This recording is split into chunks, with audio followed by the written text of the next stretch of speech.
Io prima di leggere il libro questa mattina e di presentare i graditissimi ospiti, sapete che io vi racconto tutto, perché ieri mi è capitata una cosa veramente importante per far capire il valore della vita, il dopo la morte di qualcuno. Allora ieri, per caso, ero al banco solidale, a un certo punto vedo due signori molto distinti, un uomo e una donna, di una certa età, che guardano dentro il banco alimentare.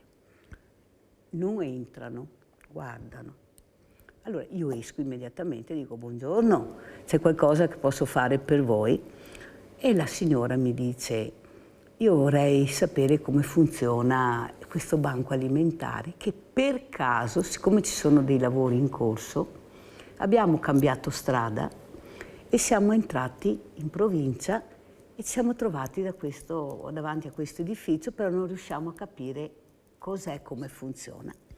Allora spiego, anzi saluto tantissimo Paola e Roberto, ma veramente un grande abbraccio da tutta Sveglia Veneti, e spiego come funziona il banco. A un certo momento Paola mi dice, io vorrei fare la volontaria. Ho detto, guarda Paola, al momento, signora, anzi, al momento, subito, al momento siamo a posto, no, perché appunto, anche perché essendo in provincia devi fare tutto un iter prima di mettere i nomi, cognomi, mandare alla presidenza, vabbè. Però dico, guarda Paola, signora, se ha piacere, è qui a fianco, io ho l'orto sociale che aiuta il banco alimentare. E se lei ha piacere io l'accompagno e se lei vuole dedicare del tempo a fare volontariato agli orti sociali io sarei felicissima. Ho detto, vuole vedere, anche perché ho detto là c'è Fulvio che è senza gambe, senza mani, senza naso, senza niente, perché ho capito che avevano bisogno di una botta di speranza. Io l'avevo capito da questo silenzio, ma questi occhi non tristi di più. E lei mi dice, sì, dice, andiamo a vedere, la ringrazio, allora ci incamminiamo a piedi e per strada si inizia a parlare. Lei mi dice, sa perché ad aprile abbiamo perso la nostra unica figlia in un incidente stradale e siamo distrutti, non troviamo pace, non troviamo... E siccome questa meravigliosa figlia che avevamo faceva tanto volontariato, si dedicava alle persone più fragili, e lei diceva, guarda mamma, quando andrai in pensione verrai a fare la volontaria, darai anche tu il tuo contributo, mi aiuterai mamma cara. Allora io ho pensato di dare un contributo perché non riesco più ad andare avanti. Di una dignità, di un dolore che voi non potete immaginare cos'è quel dolore, ma nessuno può immaginare finché non lo prova. Si parla ma non si vive. Allora li accompagno e faccio conoscere Fulvio Marotto, che voi conoscete.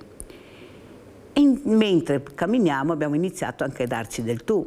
Allora spiego, parlo e vedo che col sorriso di Fulvio, con quella sua genialità di far vedere il camper, la moto, questo papà comincia a sorridere un pochino e lei comincia a guardare l'orto e dico Paola vai a vedere intanto cosa c'è nell'orto, come puoi aiutarmi, se deciderai, quando vorrai, puoi venire anche qua a leggerti un libro, non è mica che devi lavorare per forza, però penso che questo ambiente ti unisca tanto a tua figlia.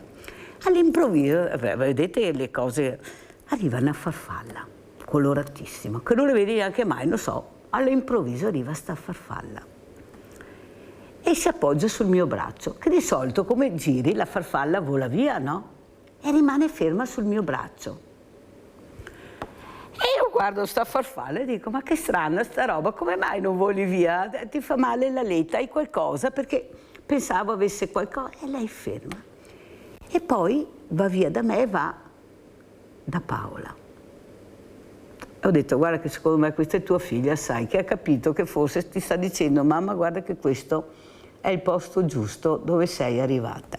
Allora, io non so cosa è successo ieri, però io voglio dire a Paola e a Roberto e tutti i genitori che hanno perso i loro figli o che li stanno perdendo, che bisogna andare avanti, non c'è niente da fare.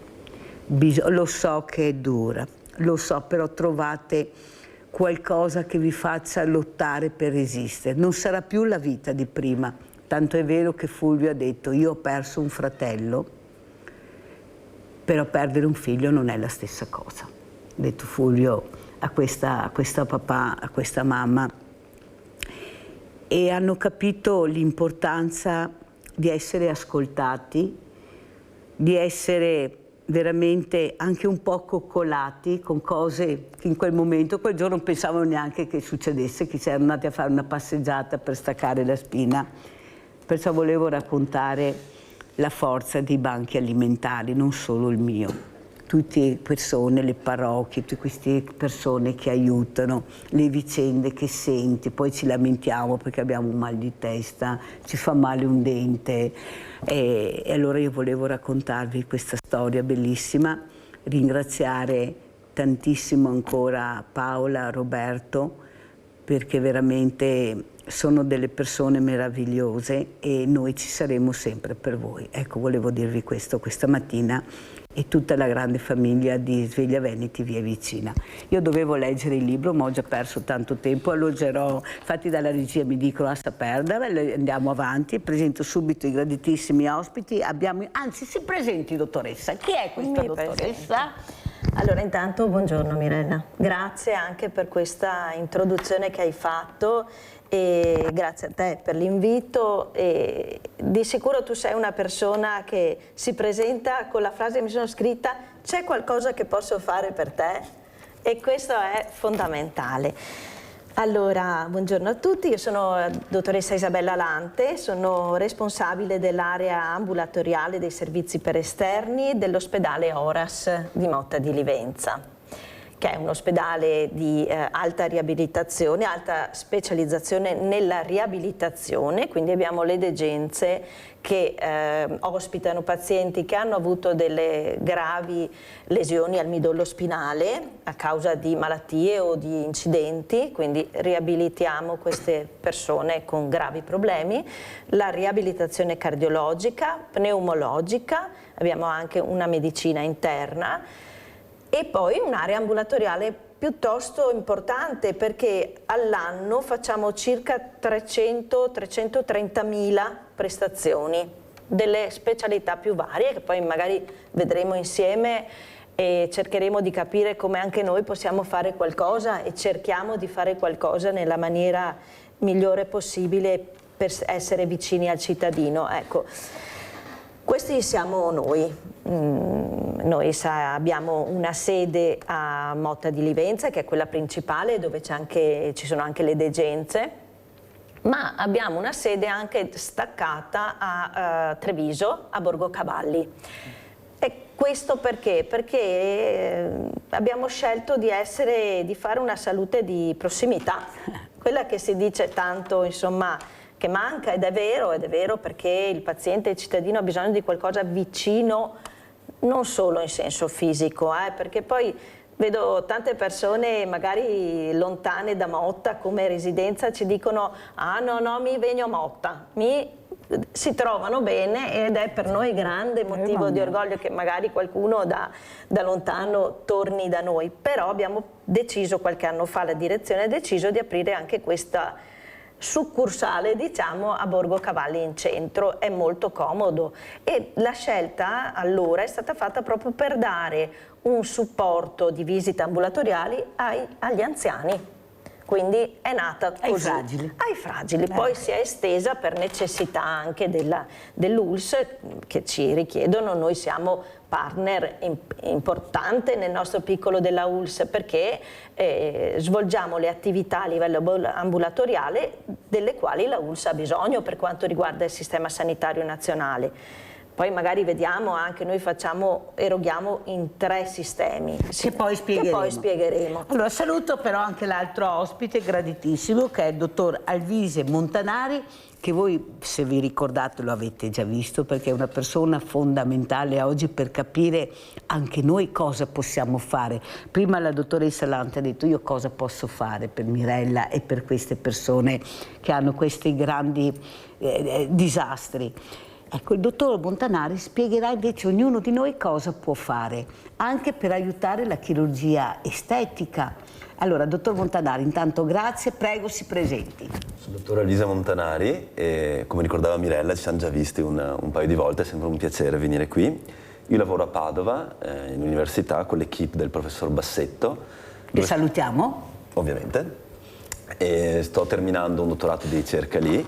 E a Padova siamo un centro molto grande, uno dei più grandi in Italia di chirurgia plastica, e ci occupiamo di tutto il range, diciamo, dei campi della chirurgia plastica, quindi dalla cura dei grandi ustionati, all'oncochirurgia dei tumori cutanei, ricostruzione della mammella, post-mastectomia, chirurgia morfofunzionale, quindi nei pazienti che hanno perso molto peso si va in qualche modo a fare del body contouring per riportare la morfologia corretta, chirurgia della mano, quindi un sacco di interventi in urgenza per tutti i traumi della mano.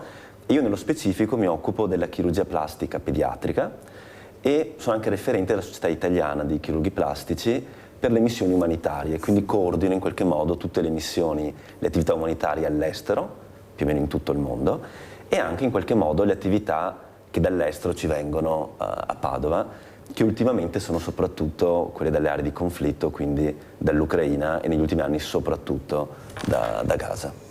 Grazie veramente. Pensate, ecco, questo uomo che nonostante un lavoro impegnativo riesce a trovare anche spazi per aiutare gli altri con degli interventi veramente miracolosi. Pensate cosa vuol dire quando io sento un ragazzo che dice, una ragazza, ma studio, non ho mica tempo di fare altro. Mi viene da dire: allora te lo faccio fare io qualcos'altro e vedrai che funziona. Allora sentiamo Giuseppe da Santonà. Ciao caro Giuseppe. Ciao. Ok, non me ne frega un cazzo di quello che state parlando, porca madonna.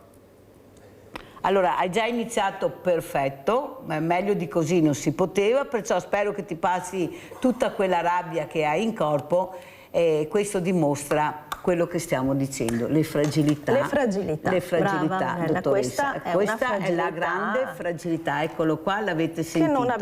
Che non siamo riusciti a intercettare, evidentemente, un qualcuno che ha bisogno di aiuto, che non si riesce a intercettare, che quindi trova il modo di sfogare la sua rabbia in questa maniera. Come tanti ragazzi che stiamo vedendo. Come tanti, certo, certo. Per cui, insomma, anche questo, anche proprio la fragilità, noi parliamo dell'anziano, ma anche i giovani sono molto fragili. Beh, abbiamo la dimostrazione. Già, e avrebbero bisogno proprio di essere intercettati, di fare dei percorsi di aiuto, perché effettivamente si trovano in un mondo dove la guerra, c'è anche da noi una guerra diversa, ovviamente, la guerra che ti porta ad essere a volte isolato, e non facciamo sempre i soliti discorsi banali del cellulare, dell'isolamento, ma è proprio probabilmente un destino che hanno questi giovani, di non avere dei riferimenti, quelli che una volta, diciamocelo, erano un pochino la parrocchia, il centro sociale, il centro ricreativo, ecco, i piccoli cinema. Adesso si fa più fatica, abbiamo tutto, ma alla fine abbiamo poco che ci aiuti, qualcuno che ci ascolti quotidianamente. E forse che questa persona che ha chiamato ha trovato, Mirella, in te qualcuno che l'ha ascoltato per 2 parole brutte e inopportune, però un ascolto, chissà. Ma io ho il numero di Giuseppe, poi lo chiamo io, Giuseppe, sento io, perché cioè, tu puoi dire quello che vuoi, certo. Siamo in un mondo e siamo anche in democrazia. Quello che noto, specialmente nelle fragilità, e lo dico anche al dottor Montanari e alla dottoressa Lante, è la volgarità di bambini e di ragazzini. Sembra che questa bestemmia li faccia sentire più forti, più adulti. Poi succede che delle volte li vedo quei genitori, e quando vedo un bambino, un ragazzino, che alla mamma dice: stai zitta tu scema, capite che Giuseppe poi telefona a Mirella. Giuseppe diventa grande. E questo una volta non succedeva. Una volta forse bestemmiavano più di adesso, è vero. Però il ragazzo non si sarebbe mai permesso di fare una telefonata di questo genere, neanche di rivolgersi a una persona, perché c'era il rispetto, quello che c'è ancora in molti giovani, ma che alcuni hanno perso. Ma non è colpa loro, è colpa degli esempi che vedono. Cosa vediamo in Parlamento? Liti pazzesche, Vediamo zuffe addirittura, dove dovrebbe essere il centro dell'etica, del rispetto. Poi hai una famiglia che non riesce a farti capire cos'è il rispetto e succede che poi tu perdi la via, il percorso corretto. Però, caro Giuseppe, stai molto attento, perché guarda che la vita, e nella vita può succedere di tutto. Oggi ti senti forte perché riesci a chiamare, a bestemmiare, a dire guarda che io ci sono, questo è il messaggio, io ci sono. Però ricordati che se manca il rispetto tuo e delle persone, prima o dopo succede qualcosa, e non vorrei che fosse qualcosa di irrimediabile per te, perché rischi, perché con le parole, col modo che hai, puoi diventare di una fragilità e trovare il nemico dietro l'angolo. Stai attento, Giuseppe, perché questa rabbia bisogna in qualche modo tirarla fuori nella maniera giusta e non nella maniera sbagliata. E abbiamo le persone che si occupano di questo. E soprattutto, dottoressa Lante, quello che mi preoccupa, quando lei ha detto questa cura di prossimità, questo aiuto è fondamentale. Sa quante volte ho sentito dire Motta è lontana, chi mi accompagna, io devo fare questa riabilitazione ma non ho nessuno, i miei figli lavorano, non ho soldi da pagare, il mezzo di trasporto non riesco a prendere, perché calma, bisogna anche capire i mezzi di trasporto. Certo. Le associazioni di volontariato che invece di fare squadra sono tutte divise, perciò abbiamo pulmini fermi, ma perché non si conosce, non si fa squadra. Non è il caso, dottoressa Lante, anche per aiuto a voi, riuscire a far capire l'importanza di unire il volontariato in quel momento che ho bisogno? Chi c'è nella tua città che può portarti a Motta, che può portarti a Borgo Cavalli, ad accompagnarti in un percorso che da solo non ce la fai? Cosa dici? Senz'altro, Mirella. Allora, per quanto ci riguarda, da tanti anni ormai è stato messo in piedi un servizio di navette che va a prendere e riporta i pazienti lontani, ma anche del territorio, se affetti da problemi particolari, e li porta a fare la riabilitazione del day hospital. Noi abbiamo anche riabilitazione, quella sai, in giornata, sia per la cardiologia che per la riabilitazione, e insomma queste navette vedo sono sempre piene, quindi c'è tanto bisogno.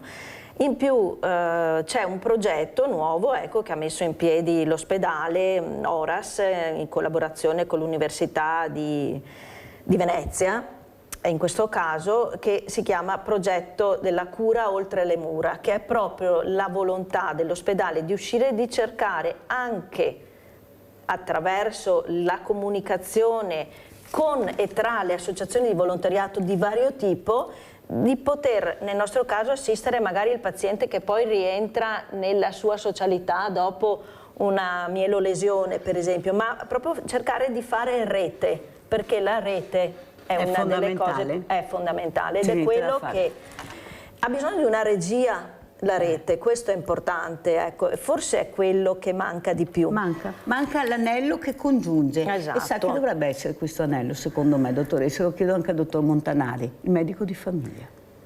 Il medico di famiglia, nel momento che vengo dimesso dall'ospedale, devo andare da lui, giusto? Lui deve dirmi che associazioni deve avere un elenco, che non ce l'hanno, l'ho richiesto io in regione, tramite il presidente dei medici di medicina generale. Ho detto voi dovete andare in regione, farvi dare un elenco di associazioni di volontariato che ci sono, che sono iscritte a livello regionale, in maniera che quando c'è il paziente che ha bisogno, chi di essere trasportato, chi della spesa, chi dell'ascolto, avete i numeri. Non ce li hanno. Dottoressa, questa è una Sì. cosa veramente anche a Motta di Livenza, penso che dovremmo ampliare per dare la possibilità a questa persona che viene dimessa di sapere che non è da sola, ma che ci sarà un supporto di squadra che l'aiuterà. Rinaldo da Venezia, vai Rinaldo. Rinaldo? Non lo sento, mandiamo il video istituzionale allora.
Vediamo se è arrivato Rinaldo. Sì, Eccolo qua, ciao Rinaldo caro. Una musichetta. E ora Mirella, tanto ci aiuto i tuoi ospiti. E dopo, con tanta gente di buona volontà. Vai Rinaldo, vai. Ciao Mirella e buongiorno ai tuoi ospiti. Con tanta gente di buona volontà, che una settimana che più di gente come questi signori che qua, che fa di tutto per gli altri. Vabbè. Non capisco perché al mondo il volontariato e la povera gente che deve essere così, con tutta sta gente che è disposta a aiutarmi. Anche a me ho bisogno in questo momento qua di abilità, di roba. Vabbè. Conosco l'ospedale di Motta, è un esempio per il Veneto.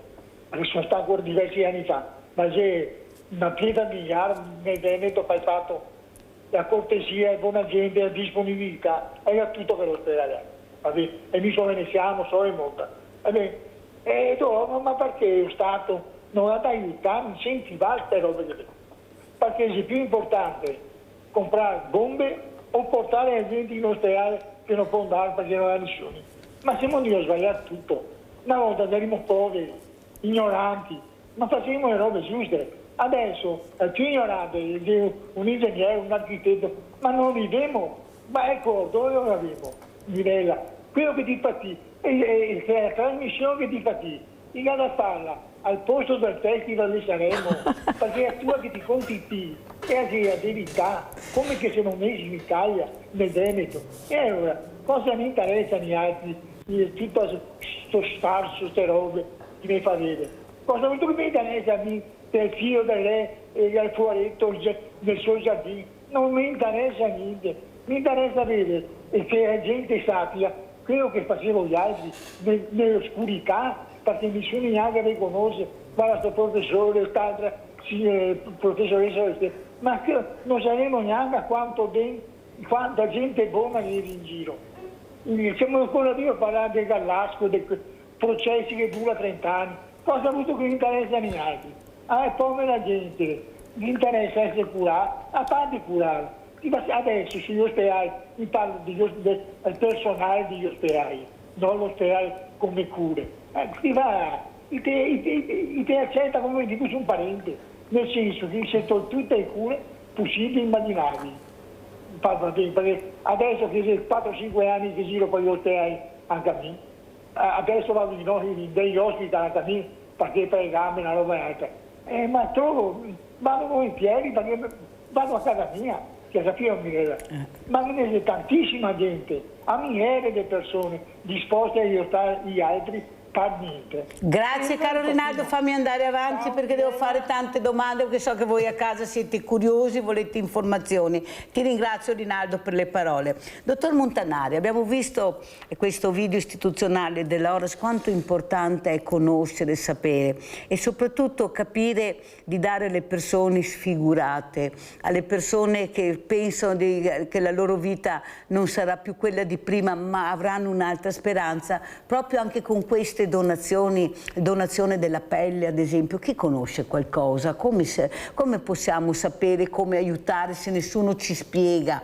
Perché come dice Rinaldo si sentono tante cose ma proprio quello che interessa non si sente mai, è come un tabù. Ecco, devi veramente riuscire a capire da solo, a cercare di informarti, ma non è facile, non è semplice. Ecco, la donazione anche per quanto riguarda il suo lavoro. Crash Montanà è una dimostrazione, quel ragazzo avete visto che è uscito dall'ospedale in che condizioni e soprattutto ecco la voglia di dire sono vivo, ecco dottor Montanà, quello che ho capito e riprenderò in mano la mia vita, però grazie alle donazioni e ai donatori. Prego dottor Montanari. Sì, questo è un tema molto importante che diciamo questi avvenimenti come Cra Montanà hanno permesso anche di sottolineare e di effettivamente rendere noto per una chirurgia ricostruttiva, come in questi casi di grandi ustionati, quanto sia importante la donazione di organi da parte dei pazienti. Perché questo? Perché, ad esempio, per ottenere una guarigione completa delle ustioni servono tanti e tanti innesti, li chiamiamo innesti omologhi, cioè con cute da banca, quindi cute da cadavere, che permette al tessuto di guarire piano piano prima di avere la guarigione completa, di ricevere quindi un innesto autologo, cioè con la pelle della stessa persona.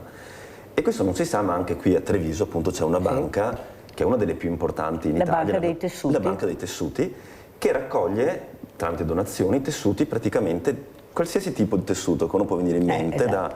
appunto, perché uno pensa sempre... Spieghi bene dottore, perché sono veramente a casa...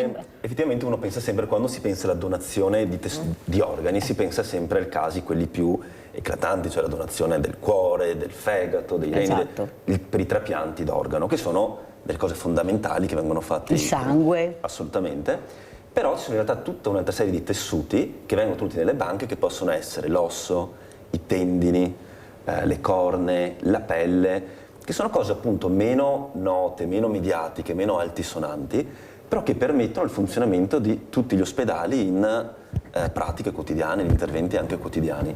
Noi a Padova usiamo tantissimo la cute omologa, a volte possiamo usare i tendini, delle strutture come la fascia lata per ricostruzioni complesse e a volte queste donazioni, e questa è una cosa interessante, non per forza sono da cadavere. Alcune donazioni di organi si fanno anche da vivente, ad esempio all'inizio, se vogliamo, della vita.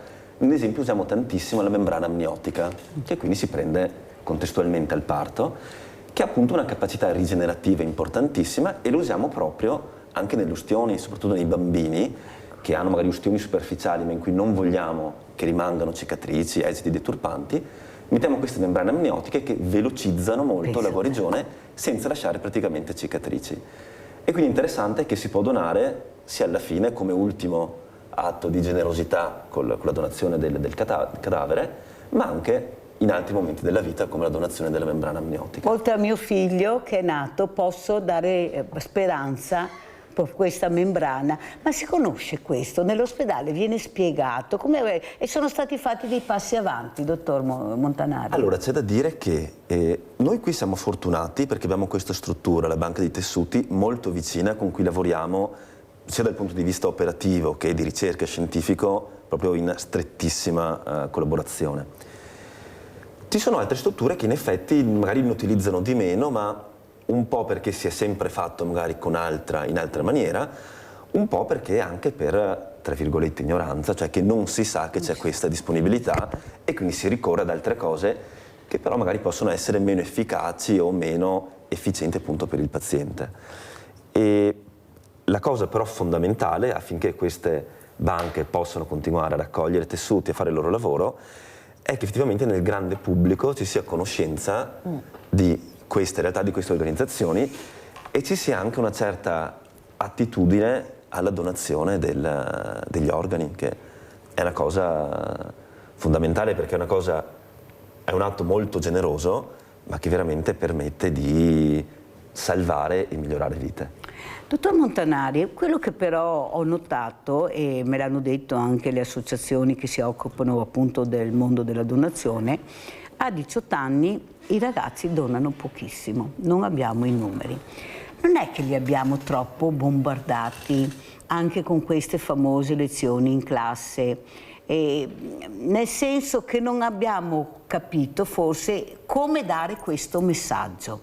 Nel senso, io sono convinta, ad esempio, che le ragazze, se vengono all'interno degli ospedali, dove siete voi anche ad esempio, e capiscono l'importanza delle parole che lei sta dicendo, perché vedono, e voi li farete vedere queste robe, nel momento che diventano adulti e magari madri, perché là no, la prevenzione la fai con l'informazione, no? Certo. Si ricorderanno benissimo di quello che loro hanno sentito e avranno magari più voglia anche di dire ma adesso posso fare anche altro. Non le sembra che forse diamo tante informazioni ma nella maniera non corretta con questi ragazzi che adoperano linguaggi diversi? Loro vogliono essere intrigati, loro vogliono essere protagonisti, sempre ascolto. Se invece io divento in quel momento protagonista di quello che sto vedendo e di quello che potrò fare, forse riusciamo a dare un messaggio diverso. Cosa dice, dottor Montanari? Sì, sono completamente d'accordo, anche perché a 18 anni, anche giustamente, fortunatamente, mediamente uno non ci pensa, ovviamente tutta la vita davanti, mediamente non ha neanche avuto realtà magari diretta con l'ospedale, fortunatamente, perché si è giovani, si è mediamente sani, insomma non si è avuto un contatto diretto e quindi effettivamente uno non ci pensa, la percepisce come una cosa che forse ne avrà a che fare più in là con ci penserò. nella vita. Ci penserò al momento che ne sono direttamente interessato. Però appunto invece in quelle realtà in cui o perché hanno magari qualche amico giovane che ha dovuto ricevere ad esempio la donazione del midollo per queste malattie che colpiscono in età pediatrica come le leucemie, o perché hanno avuto qualche parente che è stato direttamente coinvolto in questo genere di interventi, allora lì si vede che effettivamente c'è tutta un'altra predisposizione e un'altra sensibilità. Quindi sì, trovare qualche sistema che possa in qualche modo fargli conoscere in prima persona, ovviamente senza dover essere, cioè in maniera più soft, diciamo, questa realtà sicuramente avrebbe un risvolto positivo nella loro sensibilità. Secondo me, Alvise, tu potresti essere un TikToker, tipo, e spiegare bene queste cose, cioè sono canali social, però sì, se fatti bene da qualcuno, sì, e tu potresti esserlo, possono servire a fare anche un po' di educazione sanitaria, di prevenzione. È un'idea così che potrebbe essere portata avanti. No, perché c'è bisogno che non si riesce a capire, ma come questo giovane è così attento all'ambiente, così attento anche al modo di vivere, perché loro non lavorano per vivere, vivono per lavorare, cioè dell'incontrario, sì, vivono per lavorare e lavorano per vivere e basta. A loro interessa la qualità della vita, lo vediamo, lo dimostrano, sono gli unici che protestano, ma quando si intervistano cosa dicono? Interveniamo e protestiamo per l'ambiente, per gli gli spazi, ci stanno togliendo tutto, solo cemento, lasciateci stare, il nostro futuro lo vogliamo diverso. Però poi si fermano. Perché? Perché hanno anche paura. Perché non c'è l'informazione corretta, devi essere ustionato per capire che hai delle possibilità enormi, devi essere ustionato per far capire, per fortuna che ci siete voi, se io potrò riprendere in mano la mia vita. Questi bambini, pensate con queste guerre, se non ci fossero questi medici, questi donatori, perché i medici, il medico è una squadra fatta di tante cose. Cosa farebbero questi bambini? Allora andiamo a vedere queste immagini che ha portato proprio il dottor Montanari per far capire l'importanza di quello che stiamo parlando. Immagini Kenya chirurgia, andiamo a vedere.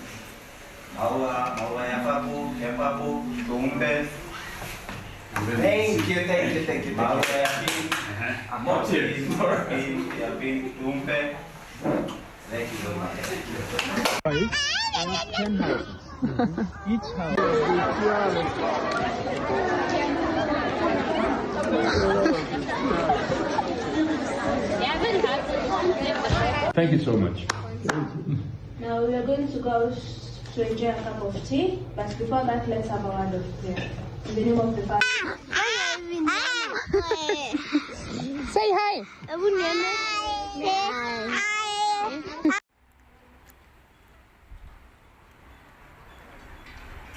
Dottore, qui cosa stiamo vedendo, ad esempio? Prego, dottor Montanari. Questo è una missione padovana che va avanti dagli anni 60, è un ospedale, è il North Kinangop Catholic Hospital, che è situato su un altopiano più o meno a 2 ore da Nairobi, in Kenya, in cui noi andiamo 4-5 volte all'anno, ormai da quasi una quindicina d'anni, sia a fare interventi di chirurgia plastica, che sono generalmente correzione di esiti di ustioni. Quella bambina che abbiamo traumi. Visto ad esempio sul lettino? Quella è una bambina ustionata, poverina, perché dovete considerare che lì in genere ogni famiglia ha minimo 5-6 figli e cucinano sul fuoco, o brace viva o fuoco, e quindi i bambini, c'è una percentuale di ustioni altissima in giovanissima età.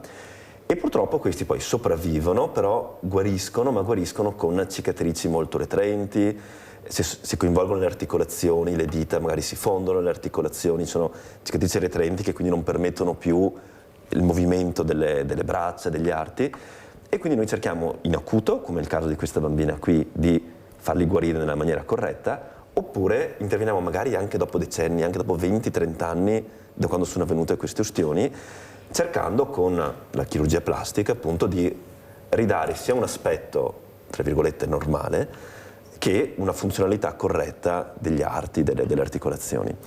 E in più, come avete visto negli altri video in cui invece eravamo dentro un'aula, praticamente metà dell'obiettivo del lavoro che facciamo lì è quello di andare a insegnare, mostrare, diciamo, formare il personale locale, sia infermieristico che medico, appunto sulle ultime, diciamo, tecniche chirurgiche. Com'è più recenti. l'apprendimento di queste persone, dove voi cercate veramente di colmare quei gap che, giustamente, non avendo quello che abbiamo noi qua, si fa anche fatica poi a gestire certe situazioni? Certo. Allora, in realtà come discenti sono bravissimi, cioè imparano, hanno tantissima voglia di imparare. La cosa difficile sta più che altro su come noi ci poniamo, nel senso che ovviamente non possiamo andare lì pensando di mostrare tutto quello che facciamo a Padova, mostrare lo stato dell'arte, della chirurgia plastica nei paesi, diciamo, più tecnologici, ben sapendo che poi lì non ci sono né le strutture né la possibilità poi di ripetere le stesse cose. Quindi bisogna capire come, diciamo, fornire effettivamente quello di cui sia hanno bisogno e sia poi possono mettere in pratica subito, perché altrimenti insegnare una cosa che per i prossimi 10 anni comunque non ci sono i mezzi per farlo, non so, magari ci appaga il nostro ego, però non è utile, e questo viene percepito anche da loro, che dicono sì, vengono questi da Musungu, come ci chiamano, che sarebbero le persone bianche, dall'Italia, ci insegnano queste cose, ma che a noi non fa né caldo né freddo, non ci servono.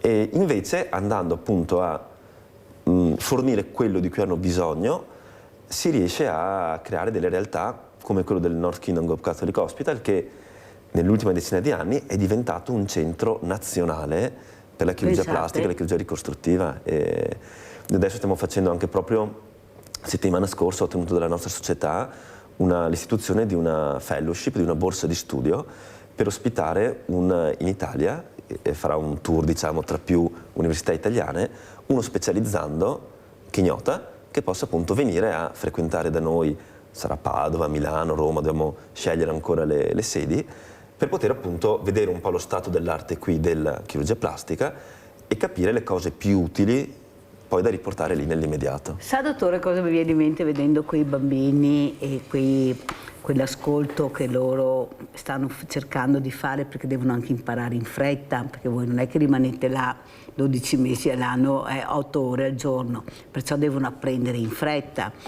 Che saranno i nostri futuri medici, i nostri futuri infermieri, perché da là non si scappa. Cioè è inutile che noi vediamo un mondo che non vogliamo vedere perché a qualcuno dà fastidio vedere il colore della pelle, il diverso. Quello sarà il nostro futuro, è inutile che ce la giochiamo. E prima insegniamo loro, ecco, ad essere veramente delle persone dignitose anche nella professione, con lo studio, abbiamo vinto il mondo. Ma finché abbiamo dei pazzi che una mattina si svegliano e per capriccio dicono ma ho tutto questo, ma forse posso avere molto di più, e schiacciano un bottone e salta per aria tutto. Guardate cosa fanno i droni. Io sono terrorizzata dai droni. Ecco, adesso addirittura ho sentito che c'è qualcuno che vuole i droni con la mina, cioè attaccata alla mina, così la posso... Capite che veramente i ragazzi cominciano ad aver paura. Io ho avuto i ragazzi, dottor Montanari, studenti, che hanno detto certo che adoperiamo l'intelligenza artificiale, come la adoperiamo, e sappiamo anche adoperarla più di quello che pensa qualcuno, però abbiamo anche paura, perché sappiamo che può essere pericolosissima. Loro sono molto più avanti di quello che pensiamo. Cosa dice, dottoressa? Assolutamente sì, proprio anche l'utilizzo dell'intelligenza artificiale, che è una grandissima risorsa, ma anche a livello di medicina è una grandissima risorsa. L'unica cosa importante da dire è che non sostituisce mai e non deve sostituire il medico. Attenzione a cercare le soluzioni attraverso appunto magari consultazione di Google, piuttosto che, dico Google per dire una qualsiasi modalità di recupero di informazioni a livello di internet, ma anche di intelligenza artificiale, perché ricordiamoci che comunque quello che il medico fa va molto al di sopra dell'intelligenza artificiale, cioè mettere insieme le varie notizie che riguardano la persona, perché non parliamo sempre di paziente, parliamo di persone, è una cosa che solo il medico o l'infermiere o chi si occupa di salute può fare. E quindi è vero, fa un po' paura anche per questo, ma anche a noi medici, perché se la gente si affida solo a queste cose qui rischia di fare grandi danni che poi noi dobbiamo risolvere in qualche maniera, perché magari, ne parlavamo anche prima della diretta, Mirella, magari con il fai da te si rischia di fare grossi danni.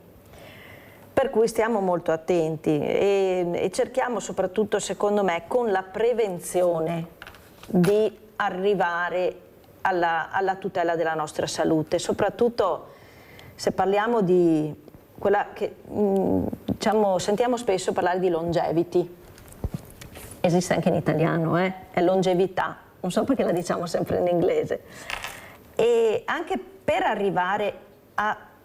arrivare sani all'età anziana, diciamo, non è così difficile e non serve andare a consultare tante cose in internet. Noi siamo in Veneto, per esempio, che è una regione dove c'è un alto tasso di anziani, si arriva a superare l'età media del livello nazionale, circa 83 per l'uomo, 85 per la donna, e abbiamo tutte le possibilità per vivere bene, perché dal punto di vista dell'alimentazione la tipica dieta veneta è risi e bisi, polenta e fasoi, e le radicchio di Treviso, ma anche proprio le cose nostrane, se le mettiamo insieme fanno veramente una dieta che è assolutamente sufficiente, appagante e buona per arrivare in salute.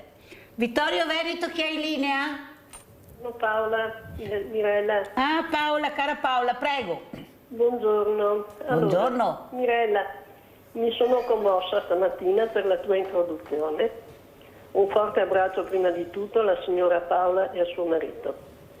E poi un grazie di cuore ai 2 medici che hai là come ospiti, che mettono tutto il loro impegno e aiutano i loro pazienti a vedere di nuovo la speranza e una vita meno dura.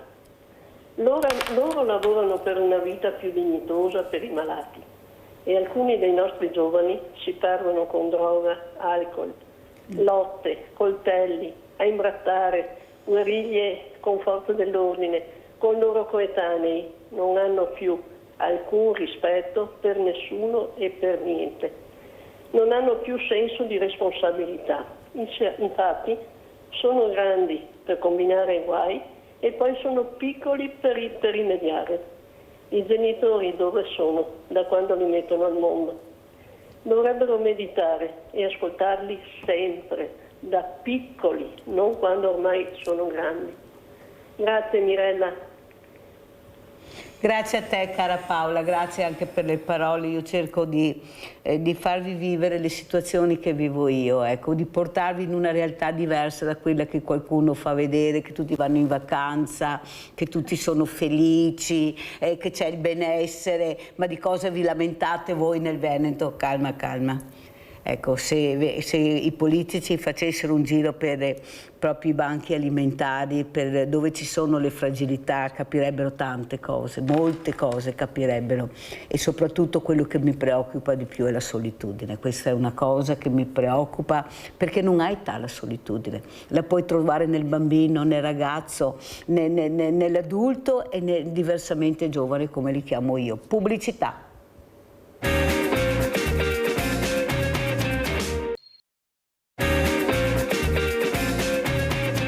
Siamo con la dottoressa Isabella Lante, responsabile aree ambulatoriali dei servizi sanitari per esterni dell'Oras di Motta di Livenza, e c'è anche il dottor Alvise Montanari, chirurgo plastico presso l'Università di Padova. Questa mattina stiamo veramente e vogliamo capire cosa fare anche noi per aiutare.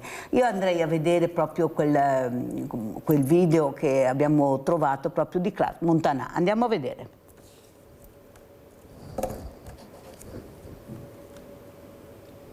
Reparto specializzato nella gestione di quelli che in gergo tecnico si chiamano mass disaster, il centro grandi ustionati dell'azienda ospedale Università di Padova aveva risposto all'alert nazionale lanciato dalla Protezione Civile, tutto rientrato almeno per ora. I pazienti italiani e non solo in arrivo dalla Svizzera saranno accolti dall'ospedale Niguarda. A Padova, dopo aver dato la disponibilità per un paziente intubato, 2 in terapia subintensiva e 8 posti in chirurgia plastica, siamo ritornati alla routine. Questi giovani che sono trasferiti in questo momento hanno bisogno ovviamente di continuare la cura delle grandi ustioni.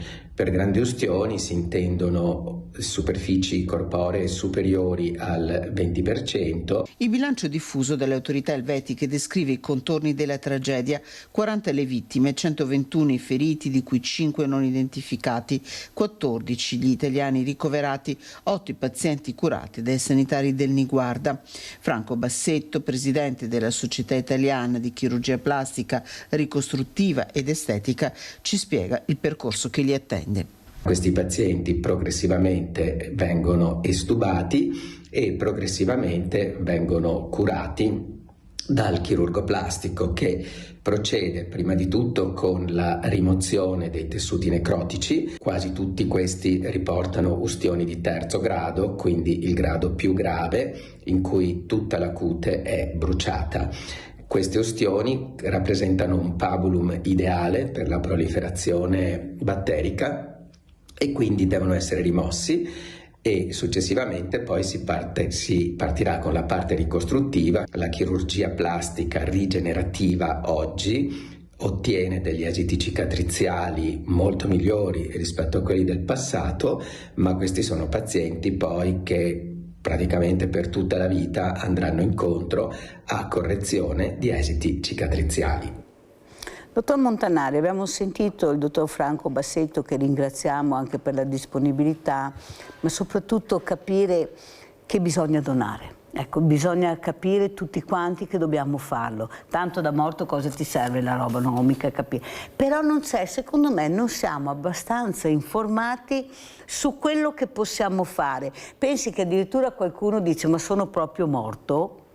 Cioè, c'è ancora, perché? Perché non si parla tanto, è come se fosse un tabù che si volesse tirare giù il sipario su una cosa invece che dovrebbe coinvolgere tutta la comunità e la società. L'informazione è fondamentale, ma se tu inizi da piccolo, da grande, quando avrai 18 anni, ragionerai in maniera diversa? Prego, dottor Montanari. No, assolutamente non è. Allora, diciamo che sia la prevenzione che la donazione non sono mai degli argomenti semplici, forse perché sono per il grande pubblico meno accattivanti della tragedia, delle cose che non vanno, dell'agire in acuto. È chiaro che è un lavoro, diciamo, più difficile da fare verso la popolazione, questo probabilmente più efficace, perché tutti sappiamo che prevenire è meglio di curare, però fatta questa frase, poi nella pratica è la cosa più difficile in realtà, perché si è appunto meno coinvolti, c'è meno coinvolgimento. Una delle cose positive, se possiamo dire positive, uno dei lati positivi di queste tragedie sono appunto che vengono fatte conoscere, esplicitate verso il pubblico tutte queste metodiche ricostruttive che necessitano appunto della donazione, e quindi a gran casa se ne parla ed effettivamente aumenta la sensibilità.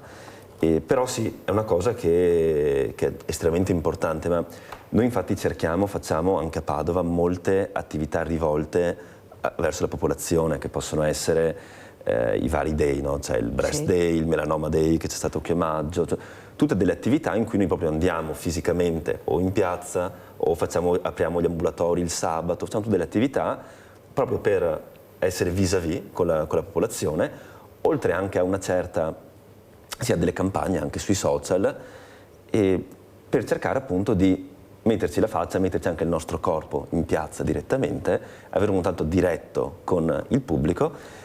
Però effettivamente non è facile, perché prevenire, fare informazione non sull'acuto, non sulla tragedia in atto, è più difficile, perché penso sia proprio nella psiche umana. Ma sa perché, dottor Montanari? Anche perché noi abbiamo sempre abbinato chirurgia estetica alla bellezza.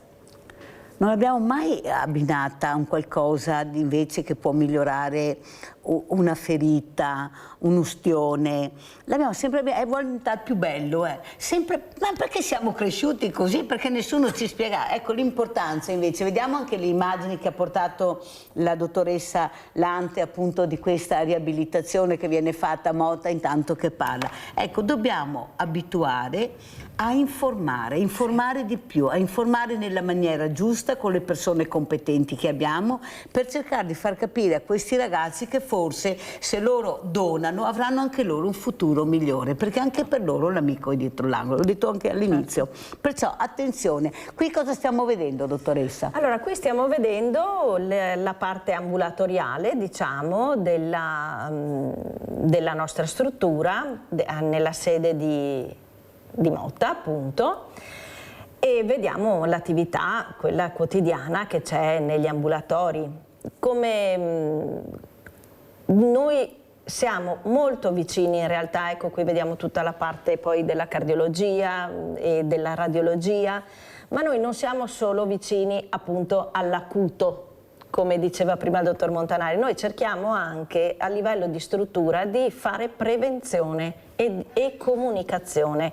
Abbiamo organizzato anche noi degli open day, cioè delle giornate in cui in forma gratuita abbiamo offerto le prestazioni a pazienti che ne facevano richiesta, in particolare per la parte allergologica, cardiologica, con dei seminari di endocrinologia e di scienza dell'alimentazione e nutrizione, proprio per dare la possibilità alle persone di avvicinarsi alla prevenzione prima ancora di avere il problema. Organizziamo anche delle serate che chiamiamo Preventour, proprio perché noi ci definiamo una banda, siamo insomma io e alcuni colleghi bravissimi anche come oratori, ai quali invitiamo la popolazione, chi vuole. Li abbiamo fatti in libreria, li faremo in osteria, li faremo in piazza, proprio per parlare con le persone. Sono dei momenti bellissimi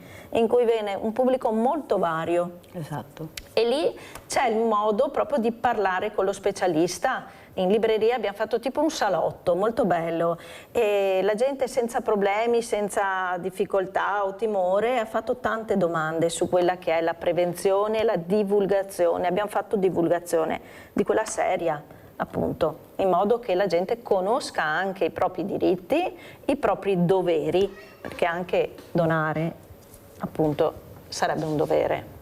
Ecco. Come ci saluta, dottoressa? Ormai siamo in chiusura. Vi saluto intanto ringraziando, perché davvero anche questa è un'occasione proprio per fare della buona sanità. E, ringrazio Rinaldo che ci ha fatto i complimenti e ha detto proprio quello che vorremmo si dicesse di noi, e cioè che in Oras si trova una famiglia. E quindi vi ringrazio molto. Che è quello che vogliono i pazienti. Questo è per noi il più grande complimento. Dottor Montanari, come ci saluta, con quale messaggio? Allora, innanzitutto ti ringrazio tutti e niente, io spero che da questa chiacchierata, per chi ci ha visto, appunto magari abbia imparato qualcosina di nuovo sulla donazione dei tessuti, dei vari organi, e ci possa appunto essere sempre più sensibilità verso questo tema, perché è un atto di estrema generosità che permette di salvare e migliorare vite. Più di così non possiamo dire, perché avete capito l'importanza delle donazioni, di donare qualsiasi cosa avete. Adesso sembra che si possa donare anche la retina, avevo sentito l'intervento meraviglioso che sono riusciti a fare di una signora che non si vedeva proprio con l'innesto della retina, perciò ha detto in futuro ci sarà un'altra donazione. Pensate, il mondo va avanti grazie anche a queste persone che ce la mettono tutto per farci atterrare dolcemente e non violentemente, come sta succedendo. Pubblicità.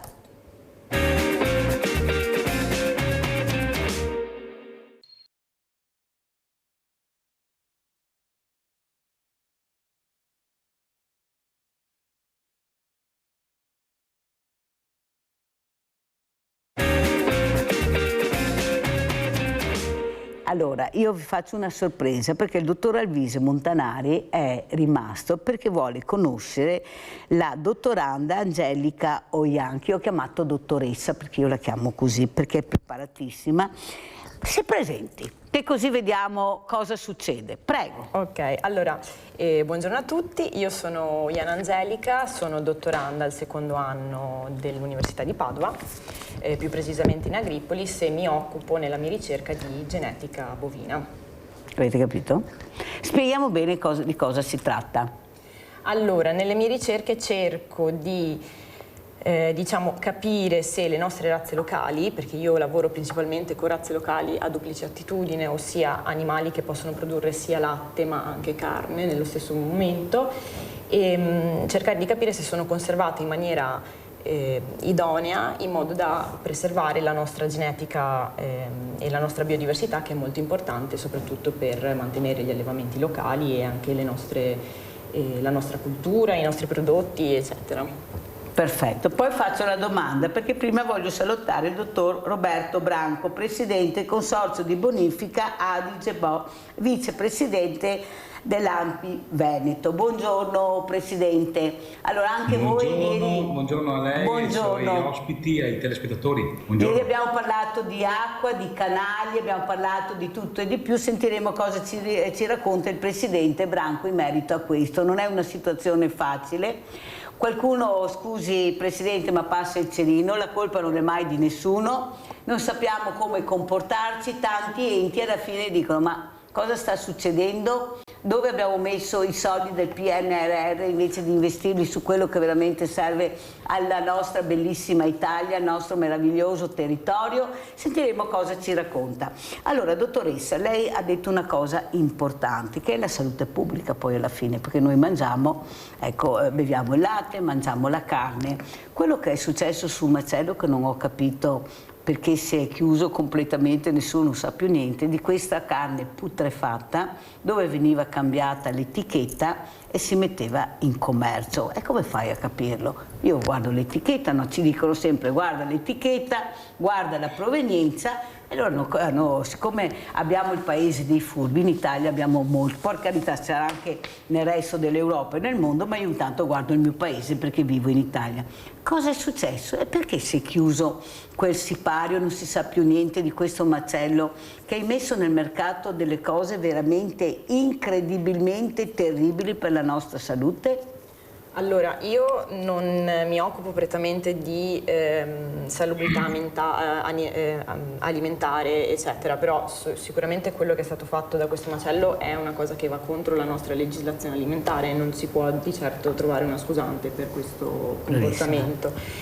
C'è da dire che ovviamente come in qualsiasi caso le notizie, quelle che fanno più scalpore, sono quelle di questo genere, ok? Non dobbiamo solo focusarci su una notizia brutta come questa, ma cercare di vedere l'intero comportamento nel nostro paese, che comunque anche all'interno dell'Unione Europea, non solo all'interno dell'Italia, la legislazione alimentare è una delle più forti in assoluto, mi verrebbe da dire anche a livello mondiale, siamo molto controllati, quindi è vero, possono succedere queste cose qua, come può succedere sempre la cattiva notizia, no? Sempre il rischio e la probabilità che ci possa capitare qualcosa. Ripeto sempre il mio classico esempio: guidiamo tutti i giorni, ma la probabilità di fare un incidente è altissima.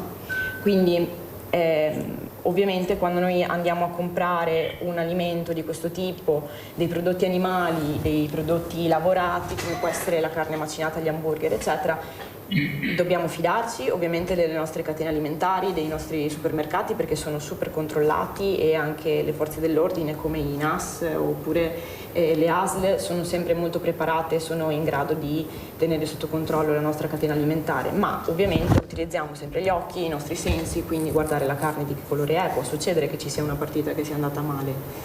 E è bene che questi comportamenti ovviamente vengano monitorati e puniti. Lei è giovane, Oian, cos'è che la preoccupa di più? Ecco, oltre a questo lavoro e soprattutto questa ricerca, questa scienza, grazie anche alla tecnologia, adesso ci manca l'intelligenza artificiale, fa passi da giganti per aiutare, però c'è sempre il nemico, e il nemico non è la tecnologia, il nemico è l'uomo. Dove vuole arrivare l'uomo anche nella ricerca, perché la ricerca è fondamentale. Ecco, se non abbiamo la ricerca cosa facciamo? Bisogna investire nella ricerca. Cosa vuole dire Oian? Purtroppo in Italia le opportunità per la ricerca non sono così promettenti, diciamo, soprattutto nel breve periodo. Gli investimenti per l'università sono pochi, dovuto anche ovviamente alla crisi che stiamo affrontando adesso in generale, e è normale, non biasimo i ricercatori che vogliono andare all'estero, perché in generale si guadagna meglio e è inutile non pensare ai soldi, perché comunque di qualcosa bisogna mangiare. Sentiamo cosa dice il dottor Montanari dopo aver sentito la collega. Sì, devo sottoscrivere perché giustamente siamo entrambi al secondo anno di dottorato e effettivamente in Italia è dura per chi sceglie di fare ricerca, per chi sceglie anche di seguire la carriera accademica, perché abbiamo ad esempio le nostre borse di dottorato che sono abbastanza esigue, abbastanza dal punto di vista economico.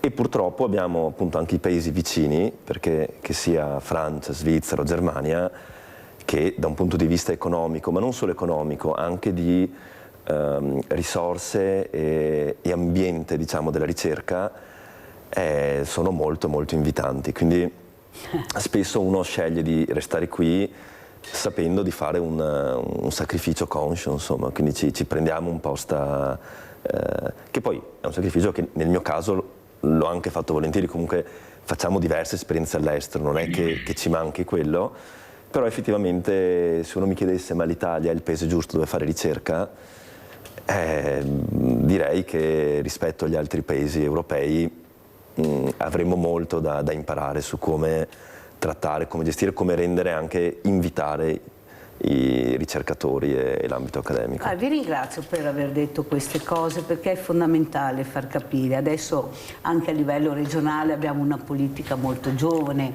c'è stato un cambiamento veramente in tutti i settori, vedremo se funzionerà.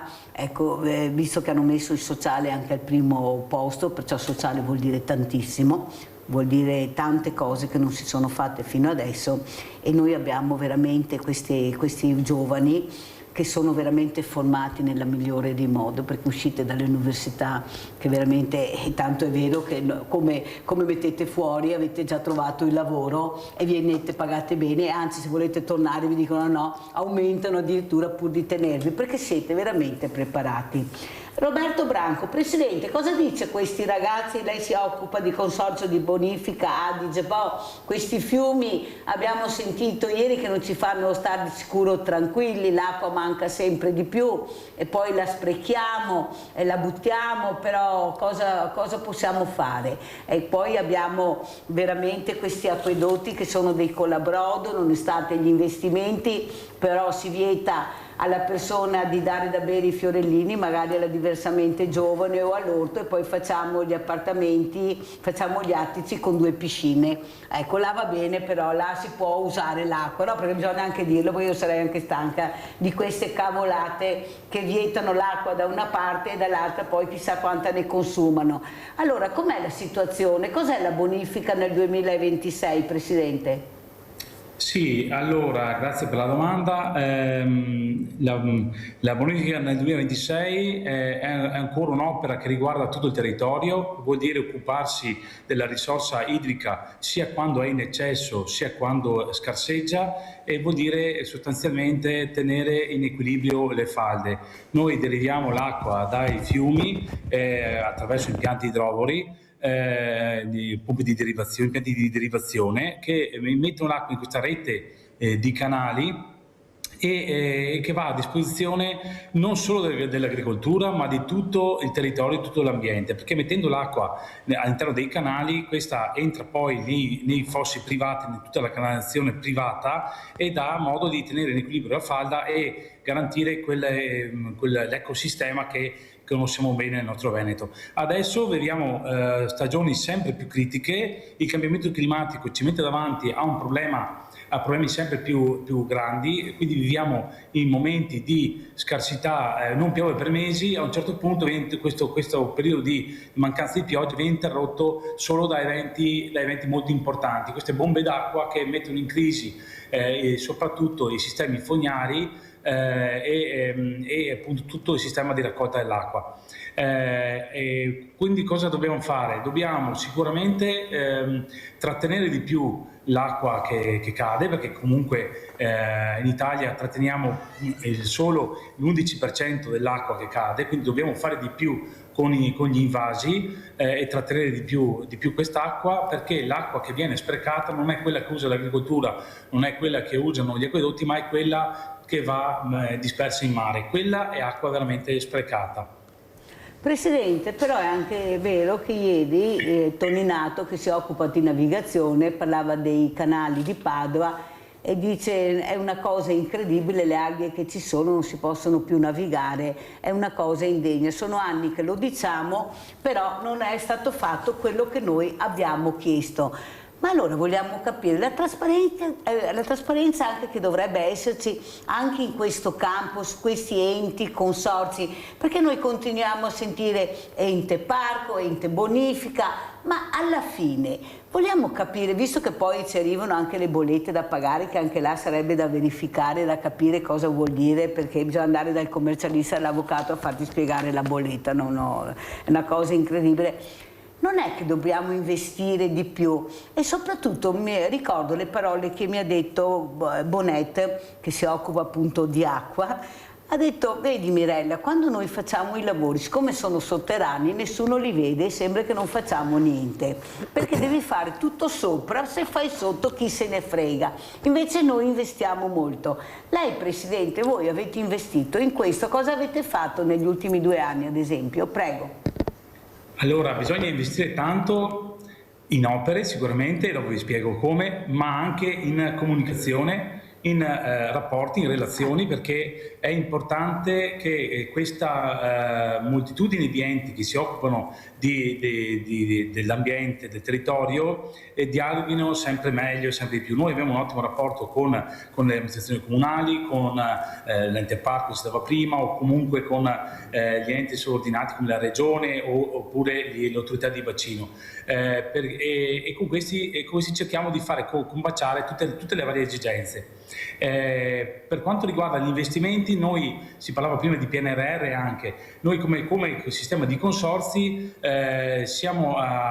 abbiamo già completato diversi progetti abbondantemente prima delle scadenze previste per il PNRR, progetti che erano in attesa da diversi anni di finanziamento. Finalmente, grazie a queste risorse, abbiamo realizzato le opere che vanno a mitigare questi effetti di cambiamenti climatici, che rispondono sia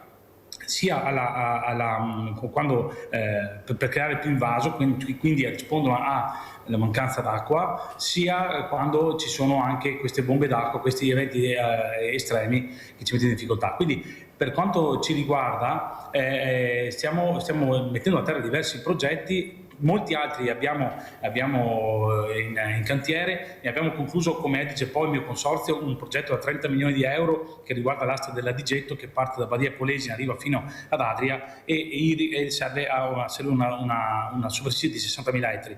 Ma ne abbiamo altri circa 90 milioni di euro di progetti pronti, cantierabili, che vanno in questa direzione.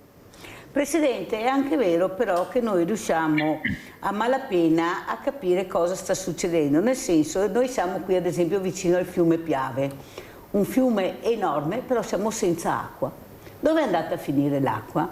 Non è che sono state fatte tante deviazioni, abbiamo frammentato tutto, che questi fiumi non riescono ad essere quelli che erano in origine. E dove è andata a finire questa acqua? Perché si sono fatte queste deviazioni?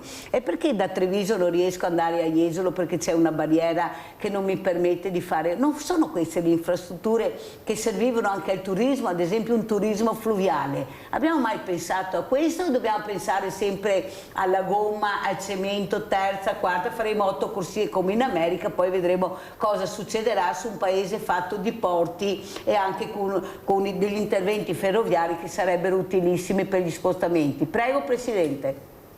Sì, allora dobbiamo stare attenti, perché quest'acqua che è nei fiumi, come dicevo prima, l'acqua sprecata dal mio punto di vista è quella che se ne va in mare. Quindi quest'acqua, se viene intercettata prima che se ne vada in mare e viene immessa in una rete secondaria di canali, crea un invaso diffuso. L'invaso diffuso che, come dicevo prima, va a vantaggio sì dell'agricoltura, ma di tutto l'ecosistema. Quindi poi il Piave ha un problema anche che a un certo punto l'acqua si inalvia, soprattutto va sotto, avendo il fondo di ghiaia, c'è comunque l'acqua ma scorre sotterranea. Quindi a volte si fa anche c'è anche questa problematica da capire. E quindi ecco, dobbiamo stare attenti, bisogna investire ancora su questi invasi che vanno che servono quando ce n'è troppa e per mettere a disposizione quando ce n'è meno. Però poi bisogna anche, oltre che costruire nuovi invasi, che è quello che stiamo chiedendo e proponiamo continuamente progetti su questa linea, dobbiamo anche pensare agli invasi che già ci sono, ai laghi, ai bacini che già esistono. Questi bacini che andrebbero comunque manutentati, perché molti sono pieni di ghiaia, si sono riempiti di materiale per l'attività normale che fanno, e quindi anche questi andrebbero manutentati e scavati per dare nuova capacità di invaso. Qui però si apre un altro ragionamento, che è quello di capire che questi invasi sono stati creati per raccogliere l'acqua e per mettere a disposizione appunto quando serve, ma poi si scontra con la realtà del turismo che magari nel frattempo è sorta attorno a questi laghetti di montagna, e quindi non vorrebbero vedere questo lago diminuire di livello, ma sarebbe la sua funzione naturale che il lago diminuisce di livello durante l'estate e riprende quota durante l'inverno. Questa cosa viene mal digerita dalle attività turistiche che si sono nel tempo sviluppate. Quindi ecco, ci sono queste sovrapposizioni che a volte ci mettono un po' di difficoltà. Anche perché abbiamo una grande tecnologia, Presidente, per dragare i fiumi, per pulire. problema è che non mettiamo, perché costa tutto troppo, però abbiamo la tecnologia. Allora non è che forse dobbiamo cambiare l'uso del denaro pubblico in qualcosa che serve veramente? Ed è un paese, io ho gli esperti che vengono, e se non poniamo un rimedio immediato non so cosa succederà, perché come ha detto anche lei c'è un cambiamento climatico che preoccupa non poco. Noi qua nel Veneto siamo sommersi dal cemento, dove va a finire quest'acqua? E non è che il cemento possiamo toglierlo dalla sera alla mattina.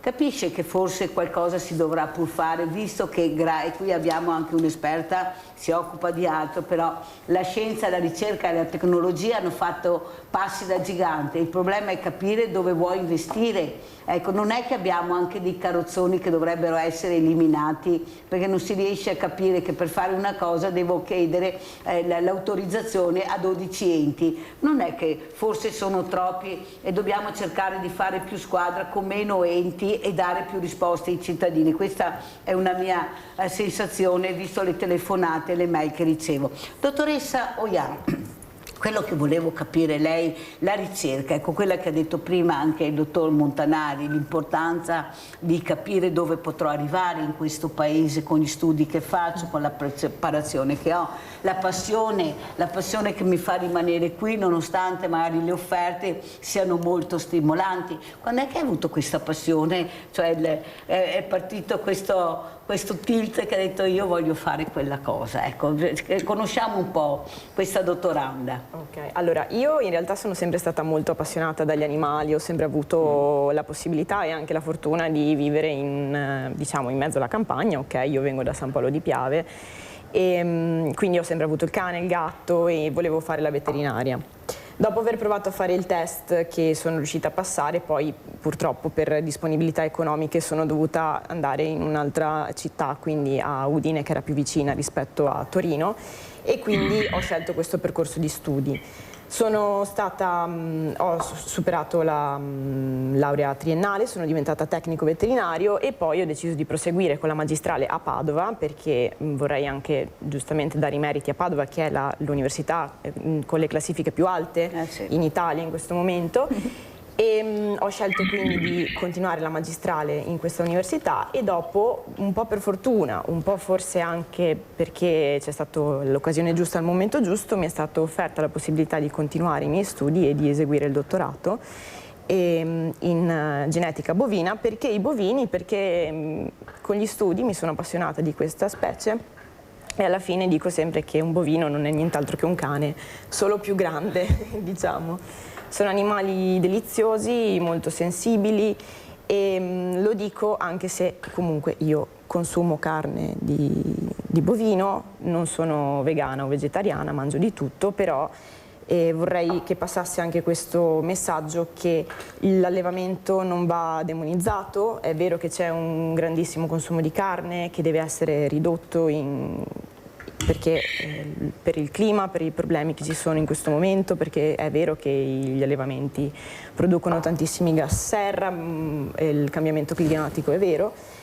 però la demonizzazione che viene fatta ultimamente ai nostri allevamenti secondo me è poco sensata, non è una critica quella che viene fatta costruttiva, è semplicemente un sputare odio sui nostri allevatori anche, ad esempio. Senta, ma è proprio necessario avere questo allevamento intensivo, questi allevamenti intensivi dove c'è un calo di popolazione, dove abbiamo una popolazione diversamente giovane? Non è che ci sia un'offerta superiore a quella che poteva essere anche una volta una domanda? Io mi ricordo il Montello, una volta non c'erano le viti, c'erano le mucche al pascolo, le capre, era bellissimo vedere questa natura. Eppure si mangiava lo stesso, siamo diventati grandi lo stesso, non è che abbiamo patito la fame, forse i nostri diversamente giovani hanno patito la fame proprio perché non c'era questa quantità di cibo richiesto. Ma al giorno d'oggi, secondo lei, non dobbiamo fare anche un cambiamento culturale, come dice lei, mangiare nella maniera giusta? Lo diceva anche prima la dottoressa che avevamo l'Ante dell'Oras di Montebelluna. Ecco, dobbiamo capire anche come mangiare e cosa mangiare. E la carne fa parte, ecco, del nostro cibo che viene anche molto consumato. Non è forse che dobbiamo proprio cambiare un po', fare un cambiamento culturale anche su quella che è non la dieta, ma il mangiare come una volta? Ecco, questi appunto, ritornando agli allevamenti intensivi, servono proprio, oppure si può anche tornare indietro e mangiare più sano e mangiare meglio, diminuendo anche l'offerta? Allora, prima di tutto la carne o qualsiasi prodotto animale che derivi dagli allevamenti intensivi non per forza vuol dire che sia meno sano. Perché la chimica è sempre quella, non è che noi possiamo cambiare la chimica di una bistecca, che venga da un allevamento intensivo o da un allevamento locale, sempre quella è. Poi magari la qualità può cambiare, per esempio l'amarezzatura, il sapore, come viene trattato l'animale anche ovviamente può cambiare. Quello che cambia negli allevamenti intensivi è la produttività. È ovvio che un allevamento intensivo produce di più e se dobbiamo guardare per chilogrammo di carne possiamo anche pensare che l'allevamento intensivo in realtà produca meno gas serra, meno inquinamento rispetto a una produzione locale. Questo non vuol dire che dobbiamo per forza andare tutti sull'allevamento intensivo, secondo me non è corretto, la cosa da fare assolutamente è ridurre il consumo di carne, specialmente nei paesi che non sono più in via di sviluppo. Un altro problema però poi rientra nei costi. Siamo disposti a pagare la carne 3-4 euro in più al chilo per favorire lo sviluppo di allevamenti che siano meno intensivi? Ce lo possiamo permettere? Personalmente io no, ad esempio. Adesso lo vediamo spesso con il prezzo del pollo, per esempio. Ogni volta che c'è un problema di aviaria, per esempio, notiamo subito che il prezzo del pollo sale di 3-4 euro al chilo.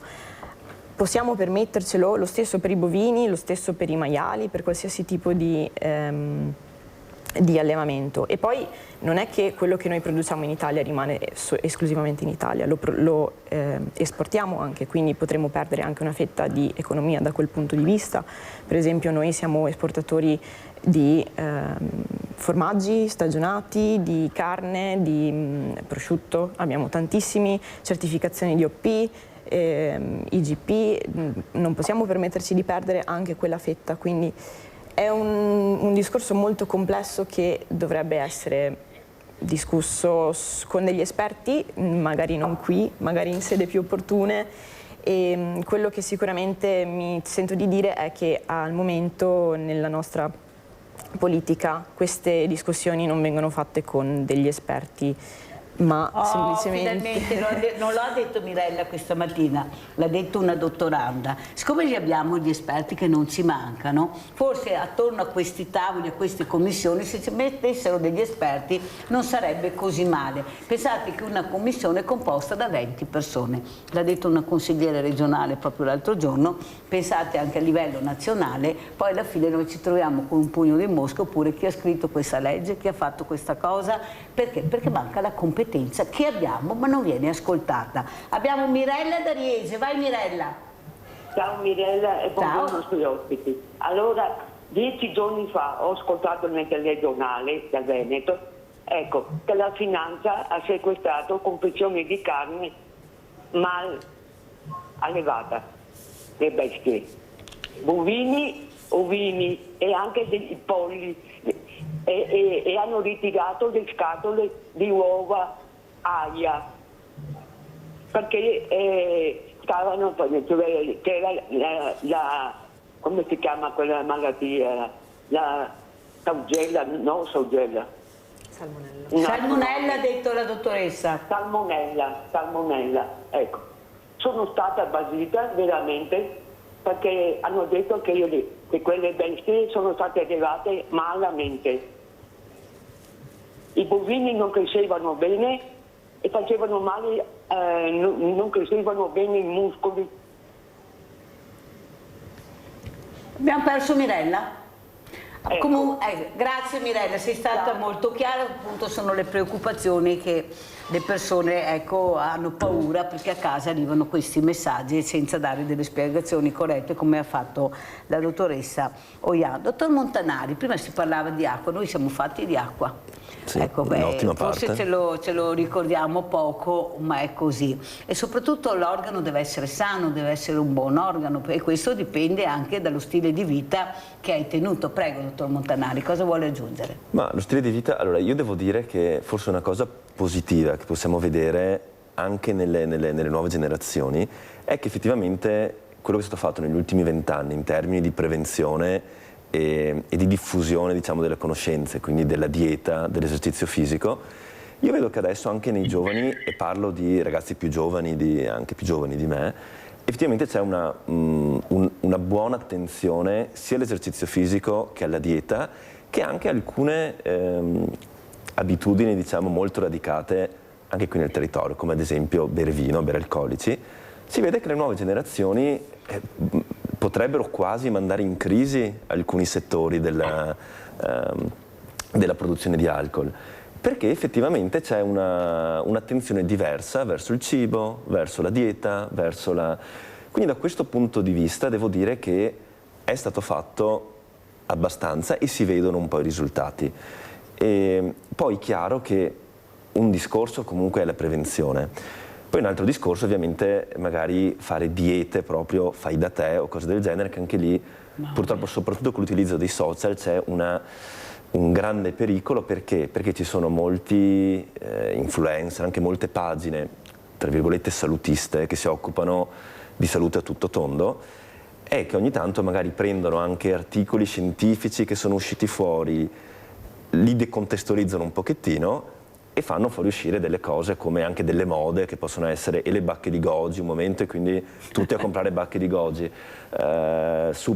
cibi super antiossidanti e quindi via quei cibi, che sono cose che prendono dei dati effettivamente veri, degli articoli scientifici che vengono un po' travisati o in buona o in cattiva fede anche per uno scopo commerciale, e quindi da delle informazioni buone si prende di solito si vira in maniera un po' o commerciale o anche sbagliata a volte. Quindi è stato fatto molto, bisogna diciamo sempre prendere le cose con attenzione e appunto sentire, tra virgolette, sentire gli esperti, una cosa che ho molto apprezzato della collega appunto che ha un po' quando ci si confronta con gli esperti del settore spesso si smontano un po' di quelle credenze ma anche di senso comune che si può avere su delle cose, come ad esempio questa della decrescita felice, degli allevamenti più piccoli, della mucca che pascola libera, perché noi abbiamo l'idea appunto dell'alimento intensivo come mucche geneticamente modificate, che iniettate di antibiotici, fanno vedere,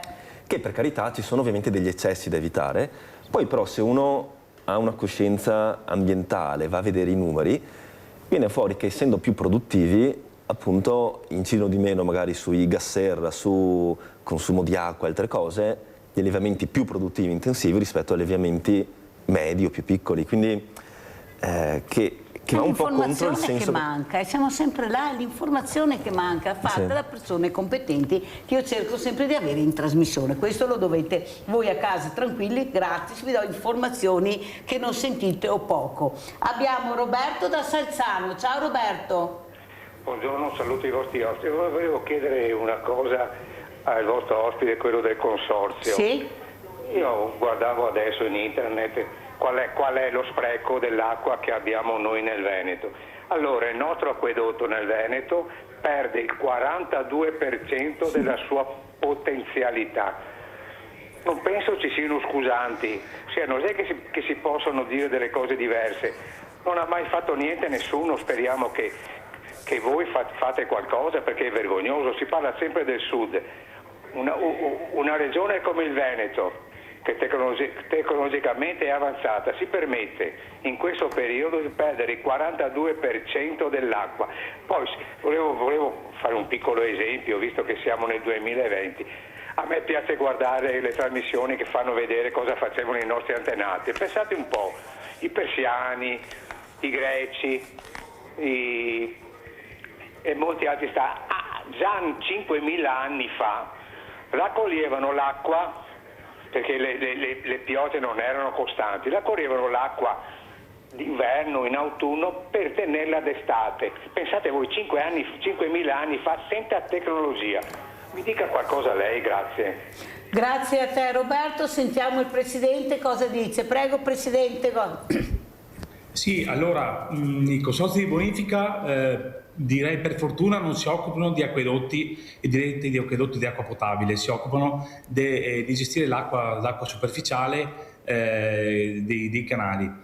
Quindi questa questione sicuramente l'acquedotto ha delle grosse difficoltà, deve essere continuamente manutentato. La nostra è una regione difficile, comunque per la grossissima urbanizzazione, come si riportava prima, ha subito, quindi non è facilissimo riparare la rete idraulica, ma questa è una questione di chi gestisce l'impianto idrico integrato. Per quanto ci riguarda, si parlava prima anche di tecnologia e noi applichiamo la scienza, siamo in collaborazione con le università di Padova e di Ferrara nel nostro caso, per applicare sempre nuove tecnologie in tema di acqua e di risparmio idrico.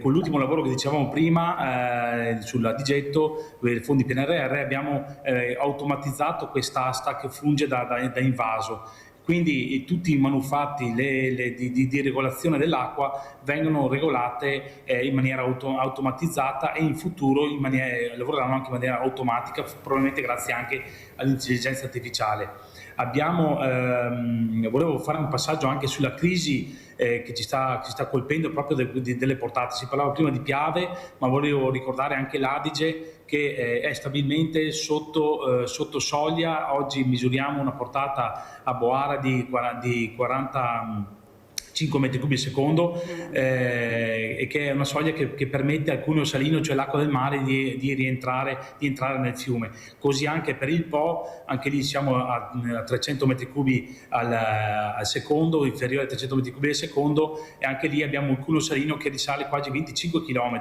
il mare. Stessa cosa per Livenza e Tagliamento, che anche lì abbiamo un deficit intorno al 50%, anche lì abbiamo problemi di cuneo salino. Questo è un grossissimo problema, perché non permette l'irrigazione alle zone costiere, diciamo più vicine al mare, e fa sì che il sale entri nelle falde. Quindi questo è un grosso problema. Presidente, ma non era che con tutti gli allarmi e gli altri che hanno dato gli esperti si doveva fare prima qualcosa? Perché noi in Italia deve succedere, no i morti, per renderci conto che dobbiamo fare qualcosa. Lei sta cercando anche di spiegare che questa acqua del mare sta entrando nei nostri fiumi. Ecco, se noi non cerchiamo veramente di frenare e di fermare, visto che abbiamo la possibilità di farlo, almeno gli esperti dicono siamo ancora in tempo, bisognerà pur agire, perché noi continuiamo a parlare, ma bisogna agire in questo momento. Cioè, quando noi vediamo questa siccità, vediamo anche dove si può pulire, dove c'è necessità di pulire, però passa la siccità, arriva l'acqua e non si è fatto niente. Non è che dobbiamo anche capire, ecco, anche questi consorzi di bonifica, di vedere dove veramente c'è da fare rete, da aiutarsi e da capire dove fare l'intervento? Presidente? Sì, allora noi, come dicevo prima, non ci occupiamo dei fiumi, quindi non abbiamo tra i nostri canali in gestione i fiumi come quelli che ricordavo prima, Adige, Po o il Canal Bianco, oppure il Livenza o il Tagliamento o il Piave. Noi deriviamo acqua da questi fiumi. Però cosa abbiamo fatto? Abbiamo proposto una progettazione per una barriera antisale alle foci del Po, in modo che trattenga l'acqua dolce nei momenti quando c'è. Abbiamo una barriera antisale, è pronta da realizzare, mancano gli ultimi fondi sul Bacchiglione. Un altro sbarramento, abbiamo proposto uno sbarramento, una soglia mobile sull'Adige all'altezza di Badia Polesine, che ci è stata finanziata la progettazione, quindi stiamo procedendo con la progettazione di questa barriera mobile che entra in funzione. Guardi Presidente, che se lei non veniva qua, noi queste cose qua non le abbiamo mica lette, le abbiamo mai sentite, i miei ospiti fanno di sì con la testa. Capisce l'importanza dell'informazione, perché lei sta cercando di far capire l'importanza delle strutture che state cercando di mettere in atto. Ma perché non lo dite? Ma perché non fate più comunicazioni in maniera che la gente dice ma vedi che stanno cercando di fare qualcosa? E cioè si investe tanto e non si investe nella comunicazione. Prego Presidente. Sì, ha ragione, dicevo prima che bisogna investire e investire in comunicazione è una parte fondamentale, ha ragione, perché tante volte facciamo in maniera silenziosa e la gente non se ne rende conto e quindi pensa che non si stia facendo nulla. In realtà come dicevo prima, abbiamo centinaia di milioni di euro, per centinaia di milioni di euro di progetti fermi, pronti nei cassetti, non fermi, pronti nei cassetti, che abbiamo proposto al finanziatore, quindi allo Stato, alla Regione o alle linee di finanziamento europee, e siamo in attesa che ci vengano finanziate queste opere che servono proprio al territorio per essere più resiliente, come si dice. Quest'anno abbiamo una nuova siccità che è forse peggiore del 2022, ma stiamo affrontando forse con un po' meno conseguenze. Si vedono gli effetti delle scelte messe in atto, dei progetti fatti dal 2022 ad oggi. Quindi stiamo lavorando, stiamo facendo, siamo sempre in rincorsa purtroppo contro un clima che cambia molto più rapidamente di quello che ci si aspettava probabilmente. Ecco. Vede Presidente, se questa mattina lei avesse portato un video dove si vedeva le cose che voi avete fatto, la gente riesce a capire, riesce anche ad apprezzare. Il problema è che noi sentiamo parole e non vediamo mai niente, invece dobbiamo vedere, noi abbiamo il diritto di vedere perché sono soldi pubblici che vengono impiegati per il bene della comunità. Sbaglio, dottoressa, cosa dice lei? Perché l'acqua è un bene pubblico, gli animali bevono l'acqua, se l'acqua è contaminata non fa bene perché poi si trova nella carne l'acqua, o sbaglio dottoressa? Com'è la situazione anche per quanto riguarda questi animali e la salute veramente importante di questi animali anche negli allevamenti intensivi? La pulizia, perché anche loro hanno bisogno di lavarsi, prego. Certo, il consumo idrico di acqua negli allevamenti intensivi è un tema veramente molto difficile da spiegare e è un grossissimo problema, soprattutto con l'aumentare delle temperature, che ogni anno facciamo sempre il record di temperatura, causato ovviamente anche dagli allevamenti intensivi stessi. Io non sono qua a portare ovviamente in mano gli allevamenti intensivi. In un allevamento intensivo l'acqua non viene utilizzata solo per dar da bere agli animali, come si può pensare, ma anche, come ha detto lei, a pulire per terra, ovviamente, perché un animale deve rimanere pulito, perché la produzione, se pensiamo di latte, per esempio, le mammelle devono essere sempre pulite, quindi un ambiente sporco porta a una maggiore infezione della mammella delle bovine, quindi latte che non può essere poi commercializzato perché il latte deve avere degli standard da eseguire. E poi viene utilizzato anche per raffrescare i nostri animali, perché le temperature aumentano e i ventilatori, per esempio, non bastano più. Non possiamo pensare che un allevamento sia una struttura chiusa con il clima come siamo abituati noi a casa. Sono strutture aperte, perché c'è bisogno di una grande ventilazione sia per l'odore che si crea sia per raffrescare i nostri animali. Ultimamente non è più sufficiente questo raffreddamento normale e si utilizzano doccette oppure ventilatori. Questo porta a un consumo maggiore di energia e un consumo maggiore di acqua, ovviamente. Abbiamo i numeri per fare questi controlli, che ci sia anche un'igiene molto importante negli allevamenti, o mancano anche là figure veramente da controllare? Allora, io vado spesso in giro per alcune stalle, per i progetti, e tutte quelle che sono stata sono sempre risultate idonee.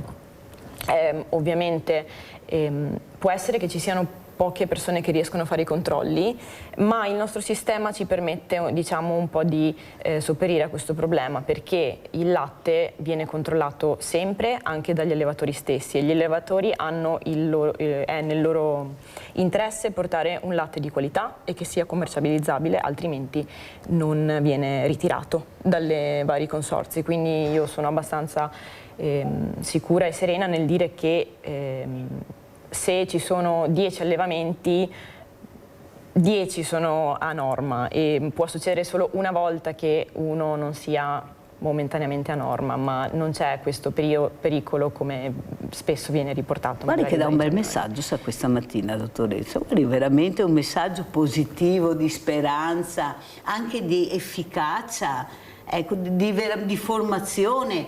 Avete sentito? È giovane, Avete sentito cosa ha detto? Come ha spiegato? Abbiamo Luigi da Verona. Vai Luigi. Sì, buongiorno. Buongiorno. Buongiorno. Io telefonavo per il signore del consorzio di bonifica. Sì. Io sono tanti anni che ho segnalato che l'irrigazione fatta col getto durante le ore più calde dovrebbe essere vietata, perché la maggior parte di quell'acqua che buttano va via in calore, soprattutto fatta dalle 10 fino alle 5-6 del pomeriggio. E ho segnalato ancora tanti anni fa, ma vedo che continuano a buttare, cioè avendo a disposizione poca acqua, perché non vietiamo di irrigare durante il giorno e magari utilizzare i sistemi a pioggia, sistemi dove si risparmia più acqua e se ne perde di meno in vaporizzazione. Ecco, vorrei dire anche altre cose, ma basta questa. Grazie e buona giornata. Ti basta questa per oggi. Lo sentiamo il Presidente, cosa ci dice? Presidente Branco.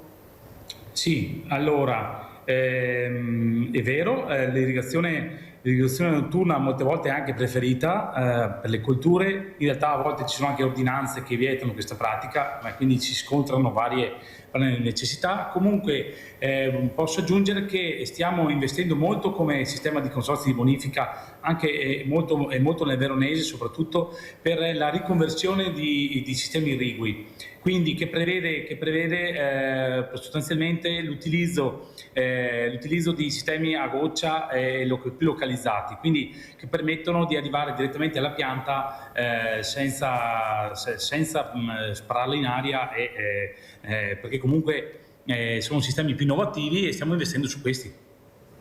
Molto chiaro. Allora adesso andiamo a vedere questi lavori, vi porto a Belluno, andiamo a prendere un po' di fresco, andiamo a vedere questi lavori sul lago di Alleghe, proprio per parlare di acqua. Andiamo a vedere.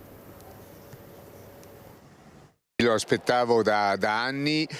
Con Vaia era stato fatto un progetto definitivo per l'asportazione di tanto materiale. Adesso con questo finanziamento arrivato dai 3 ministeri di 7,5 milioni riusciremo a fare un intervento importantissimo per il lago. Si apre la fase operativa del progetto di sistemazione del lago di Alleghe. Il primo tavolo in municipio ha riunito i sindaci di Alleghe e Roccapietore, Veneto Acque, tecnici e imprese incaricata per definire l'organizzazione del cantiere e i tempi dell'intervento.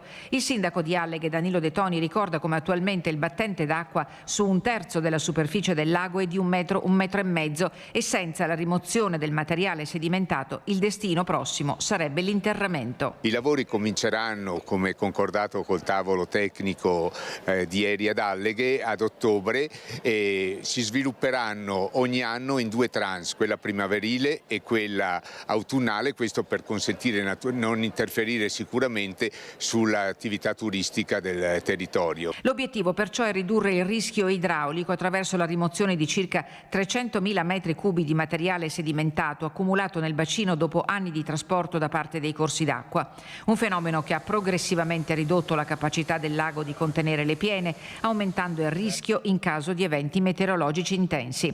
L'opera sarà realizzata da Veneto Acque, alla quale il Comune di Alleghe ha affidato il ruolo di soggetto attuatore. Particolare attenzione è stata posta all'impatto del cantiere sulla stagione turistica, sulla viabilità e sulle attività economiche. A fine estate è previsto un incontro pubblico per illustrare ai cittadini il cronoprogramma dell'opera e le modalità di svolgimento dell'intervento. Il lago è il simbolo del nostro territorio, del territorio di Alleghe, ma diciamo anche di Roccapietore.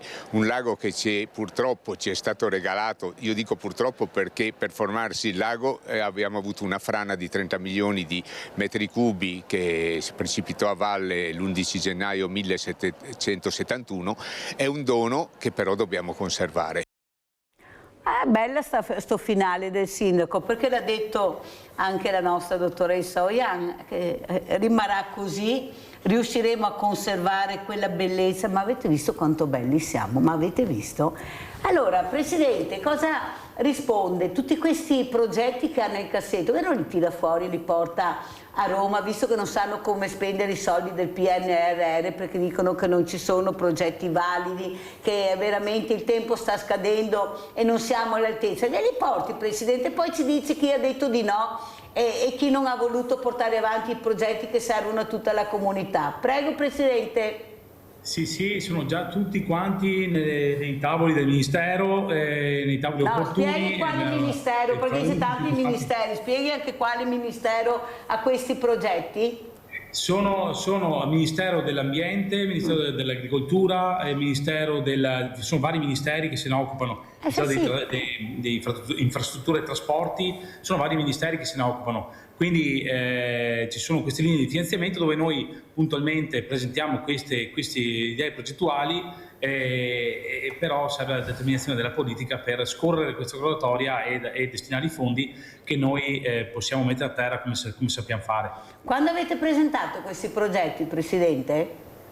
È un continuo aggiornare le classifiche, quindi ce ne sono che attendono da svariati anni, ce ne sono che presentati qualche mese fa, quindi è un continuo aggiornare queste graduatorie, queste linee di finanziamento. Allora io quando ritornerò dalle ferie, magari a settembre-ottobre, la reinviterò, vedremo se ha ricevuto qualche risposta, perché sentire che dobbiamo restituire i soldi del PNRR perché non siamo riusciti a portare dei progetti validi per spenderli, capisce che veramente fa venire i brividi nel vero senso della parola. C'è qualcosa che non ci spiegano o che non vogliono spiegarci. Mentre vorrei chiedere al dottor veramente Montanari, prima si parlava di mammelle, si parlava di animali, io vorrei parlare, siccome che l'uomo, anche l'uomo è un animale, quanto è importante che la chirurgia plastica infatti è oncologica anche per queste donne che si vedono mutilate. Fino a pochi anni fa era impensabile la ricostruzione del capezzolo, della mammella in sé, e soprattutto cosa vede, cosa vuole dire a queste donne. Io ne ho tante, ne ho diverse operate che mi chiamano, mi dicono, e devo dire veramente che avete fatto passi da gigante. Sì, la chirurgia oncologica ricostruttiva della mammella io credo sia proprio uno di quei campi in cui si vede, diciamo, negli ultimi 30-40 anni come è cambiata sia da un punto di vista demolitivo, nel senso che adesso, grazie alla diagnosi precoce, agli studi che sono stati fatti e anche alle terapie, si riesce sempre a essere meno invasivi nella demolizione. Quindi una volta, quando è nata, diciamo ancora nel fine 800, inizio del 900, questa chirurgia, praticamente si asportava tutta la mammella, si asportava il muscolo pettorale e si lasciava effettivamente queste povere donne menomate, con una mutilazione molto importante. Man mano, con appunto l'esperienza che poi in Italia ha visto in Veronesi uno dei pionieri mondiali di questo tipo di chirurgia, si è fatta sempre più ristretta, sempre più focalizzata, quindi si è passata a non togliere il muscolo, a fare asportazioni sempre più piccole dove è possibile, e questo si è accompagnato dalla nostra parte a una ricostruzione che adesso offre alla paziente tutta una serie di possibilità che una volta non c'erano, perché si possono fare ricostruzioni con le protesi, oppure si possono fare delle ricostruzioni autologhe, che stanno andando sempre per la maggiore. Cosa vuol dire autologhe? Vuol dire utilizzando gli stessi tessuti della paziente. Quindi abbiamo dei modi, facendo l'ipofilling, facendo dei lembi liberi, delle tecniche che utilizzano la microchirurgia, quindi interventi, diciamo, complessi, però che diventano via via più routinari nei centri maggiori di chirurgia plastica, che permettono di ricostruire con i tessuti autologhi della paziente, quindi con i suoi tessuti, prendendo dei lembi o dalla schiena o più comunemente dalla pancia o dall'interno delle cosce, e permettono di quindi ricostruire la mammella con i suoi tessuti. E questo ha multipli vantaggi, perché da un punto di vista della protesi, dico sempre che è un po' come l'auto. C'è anche il problema del rigetto. Esatto, la protesi ha un corpo estraneo e come l'auto è una cosa che bisogna fare una revisione frequente, e quando passano 10-15 anni, anche se è stato fatto tutto a regola d'arte, generalmente bisogna cambiarla, bisogna fare una sostituzione, perché comunque è un corpo estraneo, il nostro organismo non è che la debba rigettare, però fa una capsula attorno, fa delle modifiche, quindi generalmente non che abbiano una data di scadenza, però non sono, diciamo, eterne come i diamanti, vanno dopo 10-15 anni cambiate. Queste chirurgie invece autologhe, per quanto siano più lunghe e nell'atto chirurgico magari un po' più invasive, perché una protesi mammaria si può mettere in mezz'ora, un'ora di tempo si fa l'intervento, questi interventi invece sono più lunghi, durano 4, 5, 6 ore, però poi consentono di avere un risultato definitivo, perché non ha bisogno di... C'è la vera ricostruzione. Una vera ricostruzione utilizzando i tessuti della paziente. Quindi adesso appunto c'è una rete, devo dire, in Veneto eccellente di rapporto tra la sinologia, quindi i chirurghi generali che fanno l'intervento demolitivo, e poi le varie chirurgie plastiche che si occupano della ricostruzione. Ma sono a pagamento, sono... Coperto tutto dal sistema sanitario. Ecco, vedete quante cose non sappiamo, lei le sapeva queste cose? No. Ecco, sentite, guardate che sono cose veramente, perché uno dice sì, chi mi dà i soldi per fare questo? Mentre il dottore, veramente che ringrazio Montanari, ha spiegato che è tutto gratuito. Questa è la sanità che funziona, che noi vorremmo sentire, o sbaglio? Cosa dice Oian? Beh, io non sapevo di questi interventi, per esempio, credo che sia fantastico, ovviamente non ci sono altre parole, e il problema della comunicazione sì è molto ampio, anche nel nostro ambito di ricerca. Non so se anche per lei, mi sembra che rimaniamo sempre un po' chiusi nei nostri laboratori, è un po' difficile portare fuori. Vero anche che forse il problema è anche un po' i metodi di comunicazione, quelli un po' più generalisti, dove non c'è la possibilità di poter spiegare o fare un confronto pacato, ma piuttosto ci si scanna a vicenda. Invece di cercare di muovere una critica seria, si preferisce semplicemente cercare di aver ragione uno sull'altro senza portare una critica concreta, diciamo. È un problema che forse dovremmo anche rivedere anche nelle nostre università, per esempio, imparare a comunicare la scienza anche al pubblico generale e non solo tra noi scienziati. È vero che siete tanto chiusi, che siamo tanto chiusi, e per quello si fa fatica a fare squadra, secondo lei? Perché lei l'ha detto anche adesso, anche all'università succede questo. Eppure quando parli di università parli di un mondo più aperto, di una cultura diversa, eppure funziona così, l'ha detto lei? Sì, tra università, tra i miei colleghi, tra collaborazioni tra varie università, io non ho mai avuto grandi problemi a collaborare o comunque possibilità di fare squadra. La ricerca si fa in squadra, non c'è altro modo per fare ricerca, perché io posso sapere una cosa, il dottore può sapere un'altra cosa, e senza le nostre conoscenze unite non riusciremo mai a raggiungere i nostri obiettivi, quindi è importantissimo continuare a collaborare, a fare squadra. Quello che ci manca proprio è far capire che siamo bravi a farlo, che possiamo farlo e che stiamo lavorando per voi, no? Come si dice.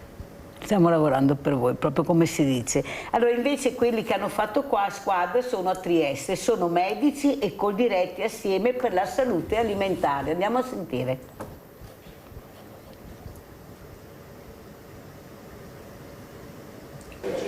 È una coniugazione fra una sana alimentazione, quindi dalla qualità delle materie prime, a quello che sono gli effetti sulla salute. Quindi questo comporta una vita, un'alimentazione sana con riflessi positivi che non comportano poi particolari patologie o esitano in patologie. Medici Coldiretti Assieme per promuovere la corretta alimentazione e le buone abitudini al fine di preservare la salute e prevenire le patologie.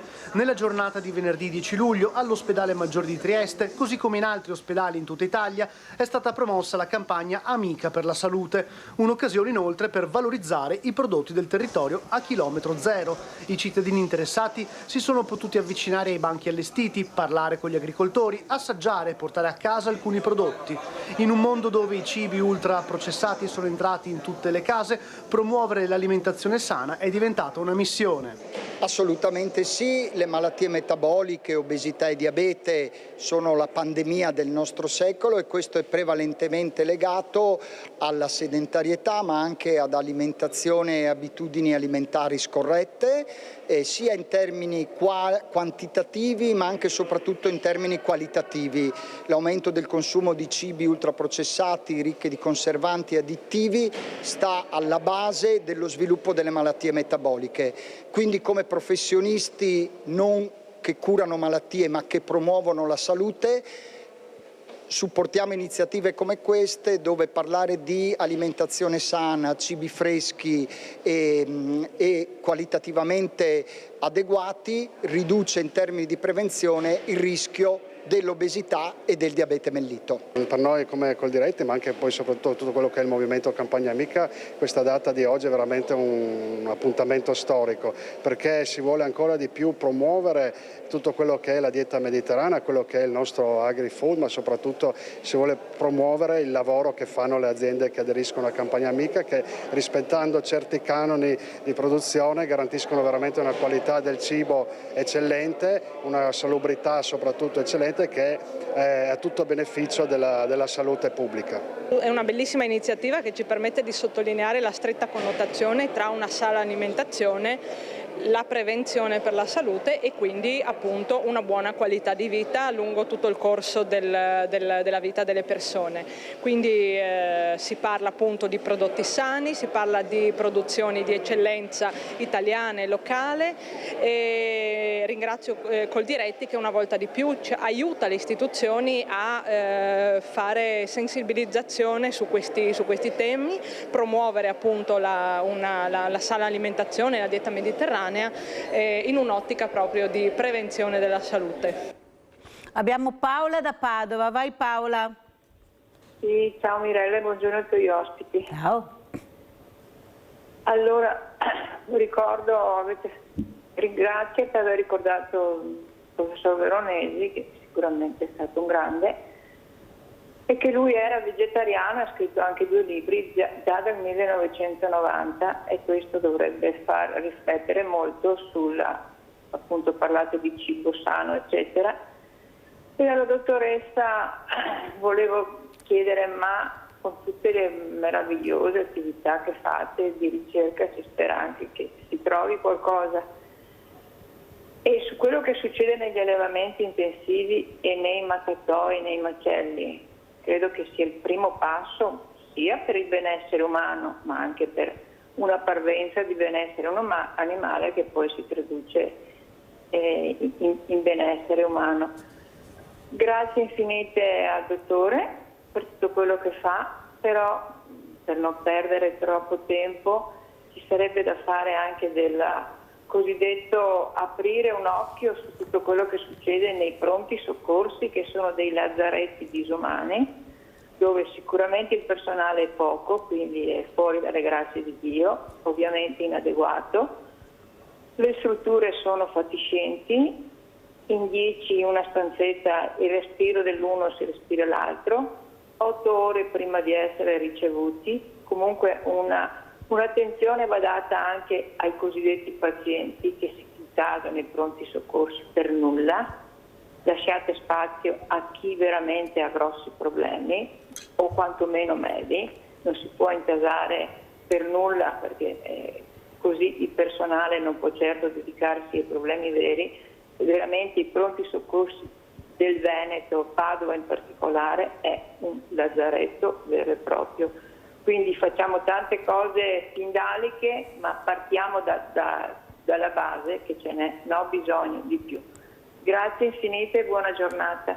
Dovrebbero darti risposta alle case di comunità, dovrebbero servire a questo, ad alleviare, ecco, questa sofferenza che si trovano nei pronti soccorsi, perché veramente, come dice Paola, è una cosa incredibile, però dobbiamo anche noi fare un cambiamento culturale, non è che per un dolore devi andare al pronto soccorso perché ti prende la paura, chiama il medico di famiglia, come si faceva una volta, perché però non è neanche colpa di queste persone, perché giustamente siamo arrivati a questo punto, perché la sanità privata non deve essere un'opportunità, deve essere una scelta, non un obbligo. Ecco, la sanità privata deve essere una scelta e non perché non si può continuare ad aver male, non sai a chi rivolgerti, perché le liste d'attesa sono lunghissime. Qua sarebbe da discuterne molto. Allora, dottoressa Oia, so che intanto che parlava il presidente della Coldiretti e anche i medici, lei annuiva con la testa, però diceva questa cosa bisogna fare un'informazione dove? Nelle scuole, assolutamente, sì. E, come parlava anche prima il dottore, è vero che i giovani d'oggi sono un po' più consapevoli di quello che mangiano, di eventuali diete, fare sport, seguire una dieta sana, eccetera, però questo Questa formazione manca nelle nostre scuole, a parer mio, e anche quando si parla spesso di dieta mediterranea, forse noi abbiamo un'idea di dieta mediterranea che non è poi effettivamente quella che sarebbe da seguire. Quella da seguire qual è, dottoressa? La dieta mediterranea è un'ottima dieta, ovviamente, ma noi pensiamo che la dieta mediterranea sia il consumo di un po' di tutto, no? Basato principalmente sui cereali, sulla pasta, eccetera. Però in realtà sarebbe più da spostarsi sull'utilizzo di pesce, legumi, la riduzione assolutamente dei cibi processati, della carne rossa soprattutto, e questo va contro ovviamente i miei interessi, però è giusto che venga detto, no? La carne rossa non va consumata in maniera eccessiva. C'è anche da ricordare però che quello che noi diciamo gli alimenti ultraprocessati o processati che possono fare male sono anche i nostri prodotti locali di eccellenza, come per esempio potrebbe essere il prosciutto crudo, il prosciutto cotto, lo speck, tutte le nostre eccellenze, i salumi, anche il vino ovviamente, il nostro adorato vino che in tutta Italia è consumato, esportato, invidiato da tutti, sono tutti alimenti che vanno ridotti ovviamente. Una dieta varia, a base di vegetali, consumo di molta verdura, molta frutta. Questa è la base della dieta, di una dieta equilibrata. Grazie, dottoressa. Dottor Montanari, come ci saluta? Con il saluto, allora è sempre una meraviglia venire qui perché sono venuto a parlare sì della chirurgia plastica, poi ho imparato cose sull'allevamento degli animali, adesso io sono curioso, non vedo l'ora di riprendere il cellulare per cercare come funzionano queste barriere della salinità che mi è rimasto in testa. Adesso voglio capire cosa sono, come funzionano. Non voglio disturbare qui il Presidente, ma sono veramente curioso. La prossima volta facciamo portare il video, Presidente. Sì, perché sono curiosissimo. Sì, sono semplicissime. E quindi è una grandissima opportunità venire qui perché spiego qualcosina del mio ambito, ma imparo sempre tantissimo da tutti gli ospiti. E ovviamente spero che sia lo stesso per gli spettatori. Grazie veramente al dottor Alvise Montanari di essere stato con noi. Presidente Branco, come ci saluta? Ha sentito cosa ha detto il dottore? Sì, sono molto interessanti il funzionamento, se vado pure a vedere ci sono molti video che ne parlano, è molto semplice il funzionamento, è una specie di flap sostanzialmente che funziona con la controcorrente. L'acqua dolce tiene chiusi questi flap che evita che l'acqua di mare entri nel fiume sostanzialmente, detta banalmente, insomma così. Beh, ma lo può anche invitare a venire a vedere, Presidente? Assolutamente sì, facciamo diverse giornate con i nostri consorzi aperti alla cittadinanza, nel mese di maggio facciamo la settimana della bonifica che in tutta Italia apre le porte di questi enti mai sentita per far vedere ai cittadini cosa facciamo. Mai sentita, Presidente, meno male che l'ha detto. Ecco, cercate di farne magari 2 o 3 volte all'anno invece di farne solo una, visto che abbiamo l'Italia circondata dall'acqua, non sarebbe proprio male a capire, a farci capire, visto appunto che sono anche soldi pubblici che vengono investiti, compresi gli stipendi. Saremmo molto molto contenti di avere la trasparenza che meritiamo, visto che paghiamo. Grazie Presidente Branco, grazie ai miei ospiti, pubblicità.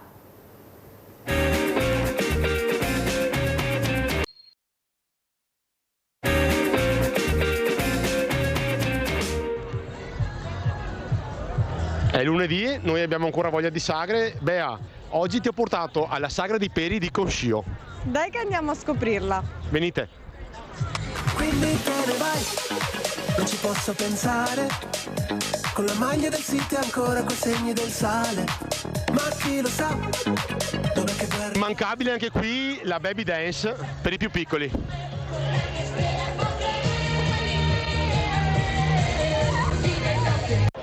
Abbiamo fermato Andrea durante il servizio, grazie Andrea. Dove ci porti? Oggi vi porto nel cuore nevralgico, nel cuore della nostra sagra, che è il Bronzer, dove nasce la magia delle bronze della carne alla griglia. Venite. Andiamo.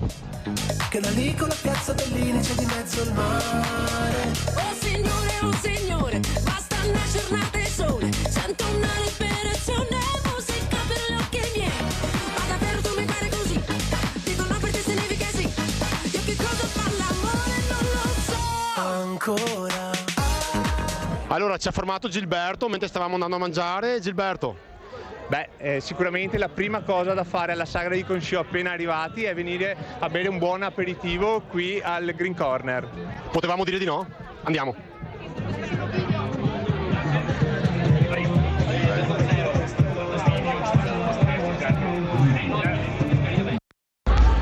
Allora ci hanno sfidato sugli gnocchi e noi abbiamo accettato la sfida. Abbiamo preso gnocchi al pesto, trippa, bogui, gnocchi al sugo d'anatra, grigliata mista, un po' di contorni e la coscia di pollo. Non ci resta che E il pollo non manca mai. Saluto e ringrazio Flavio Gobbo, fondatore di Guida alle Sagre. Noi ci siamo conosciuti anni fa, siamo proprio partiti, eravate all'inizio e mi raccontava Flavio che veramente abbiamo dei numeri incredibili, ma quello che mi fa piacere è che l'ho invitato perché parleremo di giovani. I giovani si sono riappropriati delle sagre sia come divertimento ma anche come lavoro. Prego, cosa vuoi dire Flavio? Sì, no, esattamente, noi intanto ti ringrazio ancora per l'invito, sei stata una delle prime che ha creduto in noi, che ci ha invitato ancora 4 anni fa, ormai siamo partiti, siamo allargati, siamo diventati grandi e come dicevi tu appunto, abbiamo parlato prima, vediamo tanti giovani che hanno voglia di darsi da fare, che hanno voglia di fare comunità, aggregazione, c'è una bella sinergia anche con i più esperti, con gli anziani, chiamiamoli, è bello vedere questo rapporto tra giovani e meno giovani, magari qualcuno è più sull'area dei cocktail, qualcuno più sulla cucina, qualcuno più sul divertimento, sul chiosco più che vicino al palco, però è bellissimo vedere proprio questa sinergia tra giovani e meno giovani, e voglia di fare comunità e stanno crescendo sempre di più. Cioè, vediamo sempre più sagre con sempre più giovani, sempre più volontari, questo è bellissimo. Anche perché tu mi dicevi che stanno riprendendo in mano anche quelle sagre che si erano un po' spente, ecco, vuoi per mancanza appunto di numeri, vuoi per mancanza di fondi, invece qualcuno ha capito l'importanza della sagra nel paese. Guardate che sono tutte strapiene, ma una cosa veramente incredibile. Però avete saputo dare anche quella svolta, mettere il tradizionale con quello che è invece l'attuale. La moda di mangiare e di bere adesso, varie cose. Prego Flavio. Sì, il Covid è stato un po' uno spartiacque sul discorso sagre, perché poi sono subentrate anche molte più normative, molte più regole nuove, quindi c'è stato chi ha rischiato, chi ha voluto rischiare, chi purtroppo ha dovuto chiudere, ci sono state sagre che purtroppo non ce l'hanno più fatta, però ci sono tante sagre che sono nate, che hanno voluto provarci e stanno andando bene. E noi diamo visibilità assolutamente a loro, a chiunque. E sì, come dici tu, veramente far sagra non è facile. Questo dobbiamo dirlo, non è facile, tutte le normative adesso, tutte le cose sono sicurezza? La sicurezza, veramente chi fa sagra è bravo, si prende anche un impegno non da poco, anche a livello giuridico. Però le sagre devono continuare, devono andare avanti perché le tradizioni vanno avanti. Ricordiamo che le sagre e tutte le altre iniziative ci sono, perché i volontari ci sono nelle sagre, ma in questo caso parliamo di sagre, ma ci sono dappertutto per fortuna. Le sagre sono anche a livello economico, sono un aiuto forte per il comune, perché vediamo sagre che con il loro guadagno fanno opere per la parrocchia, fanno opere per il centro giovani, fanno più che il campo sportivo, la scuola. Quindi, cioè, obiettivamente le sagre sono un grande aiuto per la comunità. Gianfranco Valeri da Cessalto, ciao Gianfranco. Sì, buongiorno signora Vidella. Buongiorno. Io non potevo non telefonare per fargli gli auguri a lei di buone ferie. Grazie. A tutta la redazione e a tutti i suoi ragazzi. E ci mancherà tanto. Ecco, solo questo, volevo paura magari di non prendere la linea l'ultimo giorno, allora così ho anticipato. Che gentile. E faccio buone ferie a lei e a tutta la redazione e ci vediamo quando tornerà. Grazie caro Gianfranco, grazie, buon lavoro. Mi fa molto piacere, veramente grazie. So che poi rimanete sempre incollati anche quando non ci sono a vedere sempre Sveglia Veneti, le repliche, poi chiamate, pensate che la Mirella ci sia. Ah, è bellissimo, veramente grazie. Ecco, voi siete la mia benzina, non c'è niente, io sarò il motore, ma voi siete la mia benzina e non finirò mai di ringraziarvi. Quello che però vorrei anche parlare con Flavio Gobbo è anche l'importanza della sicurezza. Io ho chiamato proprio Flavio Gobbo per far capire che la gente può uscire tranquillamente. Il problema è quando lasciano le case da sole, non quando sono alla sagra. Alla sagra non succede niente, quasi mai. Ecco, il problema della sicurezza. Prego Flavio. Come lo gestite? Allora, il problema della sicurezza, le sagre, ogni sagra ha un responsabile, poi in collaborazione con i vigili del fuoco, con i vari enti, comunque si gestisce sempre, credimi che noi ne giriamo tantissime e le sagre sono sicuramente un posto sicuro, sono anche a livello sia igienico sia a livello strutturale, sia a livello di sicurezza, assolutamente la Sagra è un posto sicurissimo, anche perché è frequentata soprattutto anche da bambini, da anziani, e quindi è accessibile soprattutto perché noi, ricordo, come mi hai insegnato tu, l'accessibilità per i disabili è importantissima. Bravo, quindi bravo noi Flavio. valutiamo anche questo, vediamo che ci sia anche la possibilità anche per i disabili di arrivare a Sagra comodamente, con un parcheggio comodo, con un arrivo in Sagra comodo e anche un pranzo, insomma, che si divertano anche loro come facciamo tutti. E anche all'interno come lavoro di mettere anche queste persone diversamente agili, perché sanno veramente lavorare, sono bravi, chi riesce a farlo, hanno diplomi di cameriere, perché c'è così poco coinvolgimento nel mondo del diversamente agile, si fa fatica a capire che non è un problema, è una risorsa, ecco, dobbiamo anche sfatare questo mondo, è un mondo che può... Bravissimo, come mai secondo te Flavio, riusciremo a fare dei passi in avanti? Ma io vedo che già qualcosa c'è, dai, qualcosa c'è, secondo me col tempo arriverà anche questo, sai cosa? Forse sì, il pregiudizio, appunto, anche la paura di far, non so, lavorare un disabile magari in una cucina, il rischio che si faccia male, però...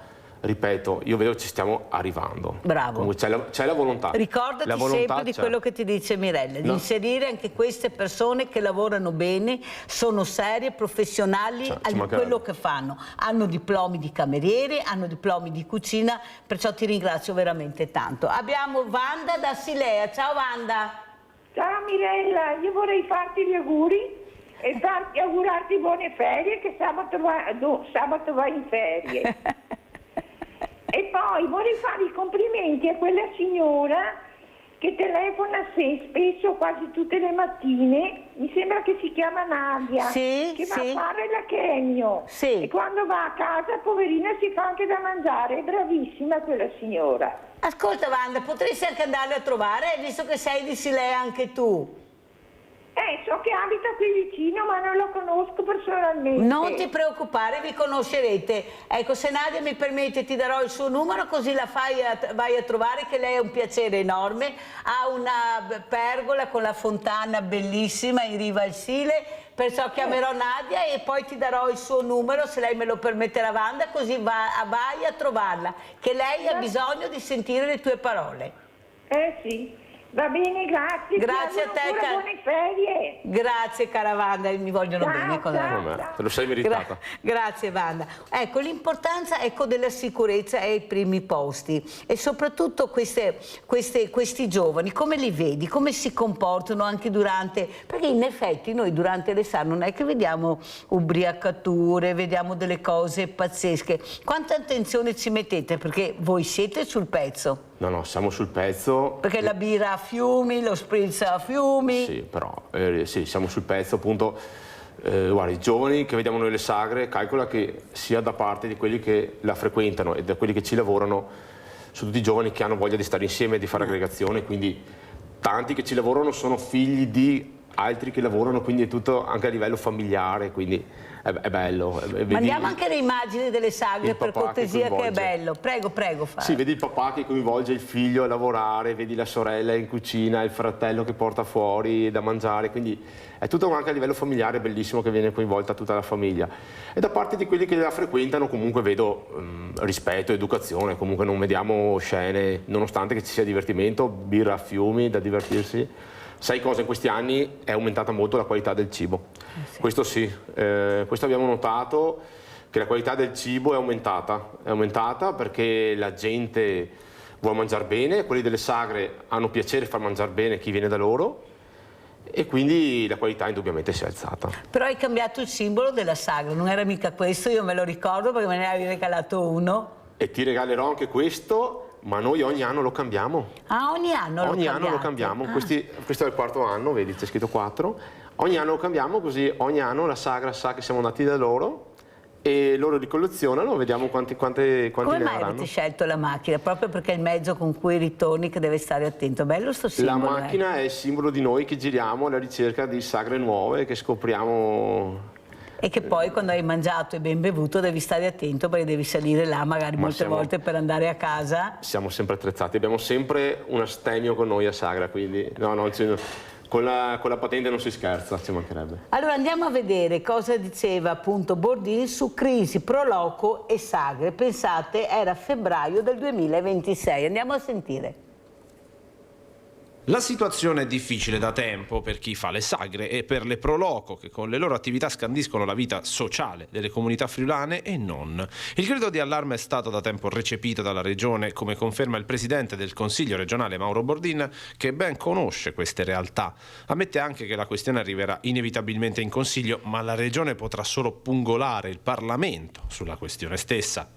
Può arrivare in Consiglio regionale, però può arrivare solamente a livello di stimolo e di proposta, perché non è una competenza regionale. È un mondo che conosco bene, è un mondo che frequento costantemente anche nelle serate che cerco di svolgere sul territorio per promuovere le misure contributive del Consiglio regionale, oppure la legge 7 2019, la cosiddetta legge Salva Sagre che avevo proposto nella scorsa legislatura, per presentare anche la proposta di iniziativa di legge nazionale con cui il Consiglio regionale di Friuli Venezia Giulia nello scorso anno, fine scorso anno, ha chiesto al governo di andare a semplificare le procedure burocratiche per quanto riguarda l'organizzazione di eventi. Oggi c'è anche la fiscalità. Devo dire che rimango perplesso perché posso comprendere quando parliamo di grandi realtà che hanno volumi enormi, ma teniamo conto che la maggior parte di queste realtà sono piccole e medie, diciamo pro loco o associazioni che lavorano per organizzare eventi nel territorio. Bordin ribadisce l'esigenza di distinguere tra grandi realtà e piccole associazioni volontarie che tassativamente non vanno stancate. Noi non dobbiamo stancarli, non dobbiamo stancare il volontariato,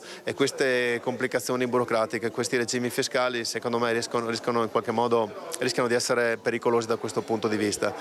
Io mi auguro che ci sia la volontà di rivedere un po' l'apparato. Noi cercheremo di fare la nostra parte, di essere promotori di iniziative di semplificazione, ma bisogna essere anche onesti nel dire che non è una competenza che noi possiamo esercitare in Consiglio regionale, ma è una competenza che spetta al Parlamento, e quindi sono discipline nazionali, discipline fiscali non sono nostre. Però ovviamente il nostro compito è quello di portare il grido di allarme che sentiamo nei territori, e lo faremo come abbiamo fatto in questi anni. Abbiamo Giulia da Venezia, vai Giulia! Mirella cara, ciao. Ciao. Buongiorno anche ai tuoi ospiti che hai là. Allora Mirella, ci sei anche domani? Sì, anche sabato. Sì. Bene, allora li faremo più avanti gli auguri. Grazie. E allora Mirella, io ho ascoltato tutti i tuoi ospiti stamattina, vedo che adesso hai un altro argomento, e volevo dire Mirella, sì, a riguardo dei medici che avevi là, che hanno fatto vedere quei bambini che ti fanno male al cuore vedere quei bambini così mutilati per le guerre, Mirella. E dopo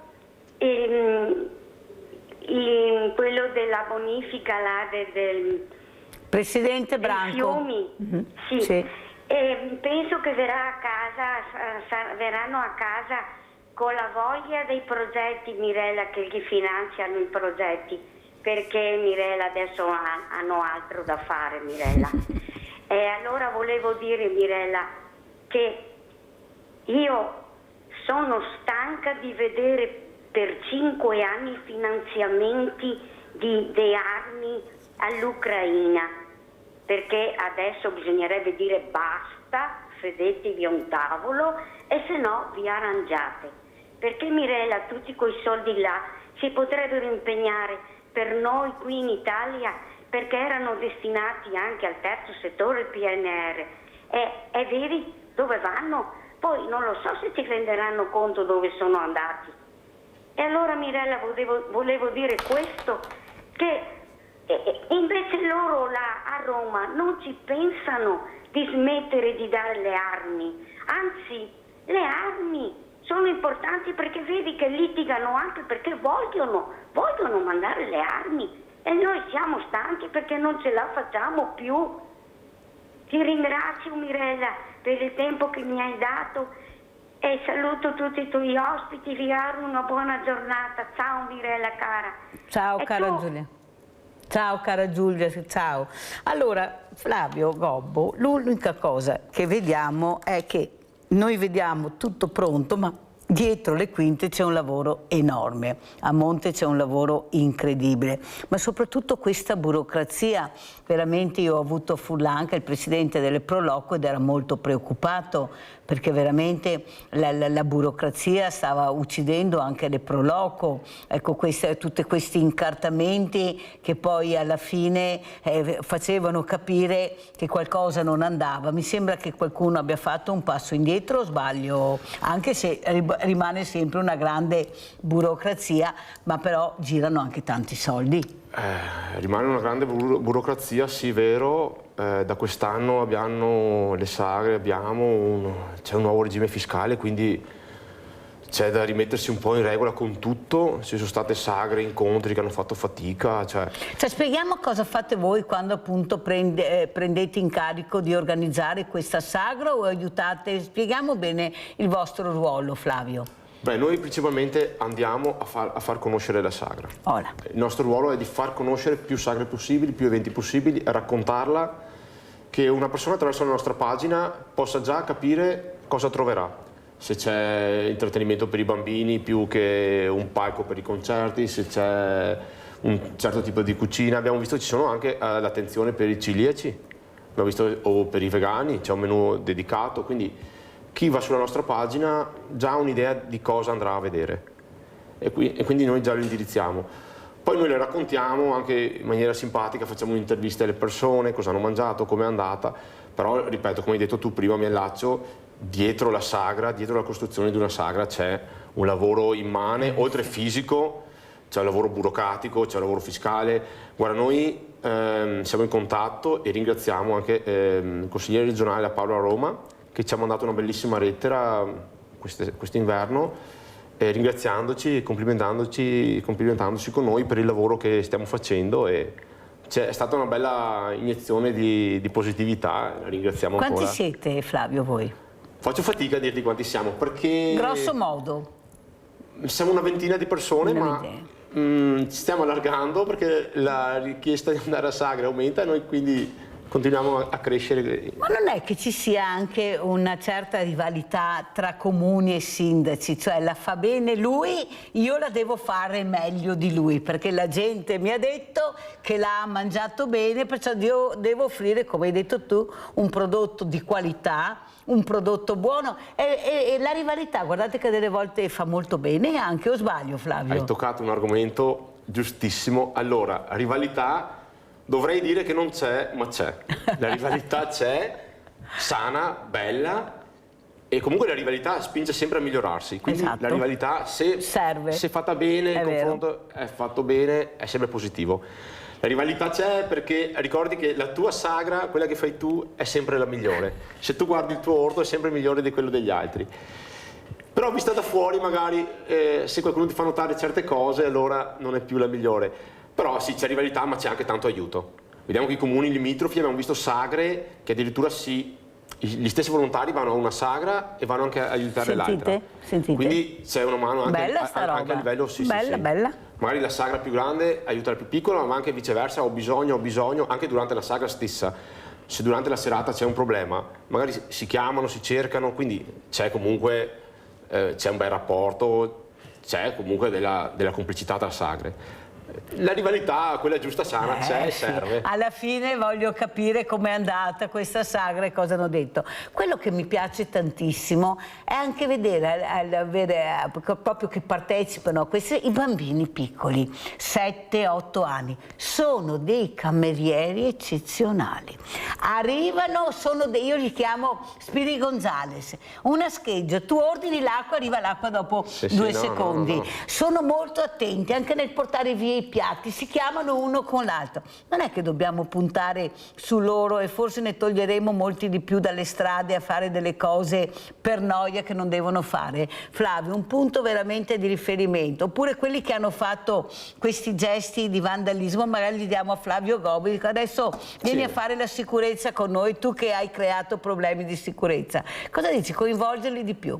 Beh, le sagre le stanno già coinvolgendo tanto. È verissimo quello che dici, i bambini, a parte sono belli da vedere, sono una risorsa, ci sono sagre, ti giuro che siamo andati abbiamo dovuto mangiare di corsa perché i bambini ci facevano pressione per portare via il piatto. È stato simpaticissimo, comunque veramente.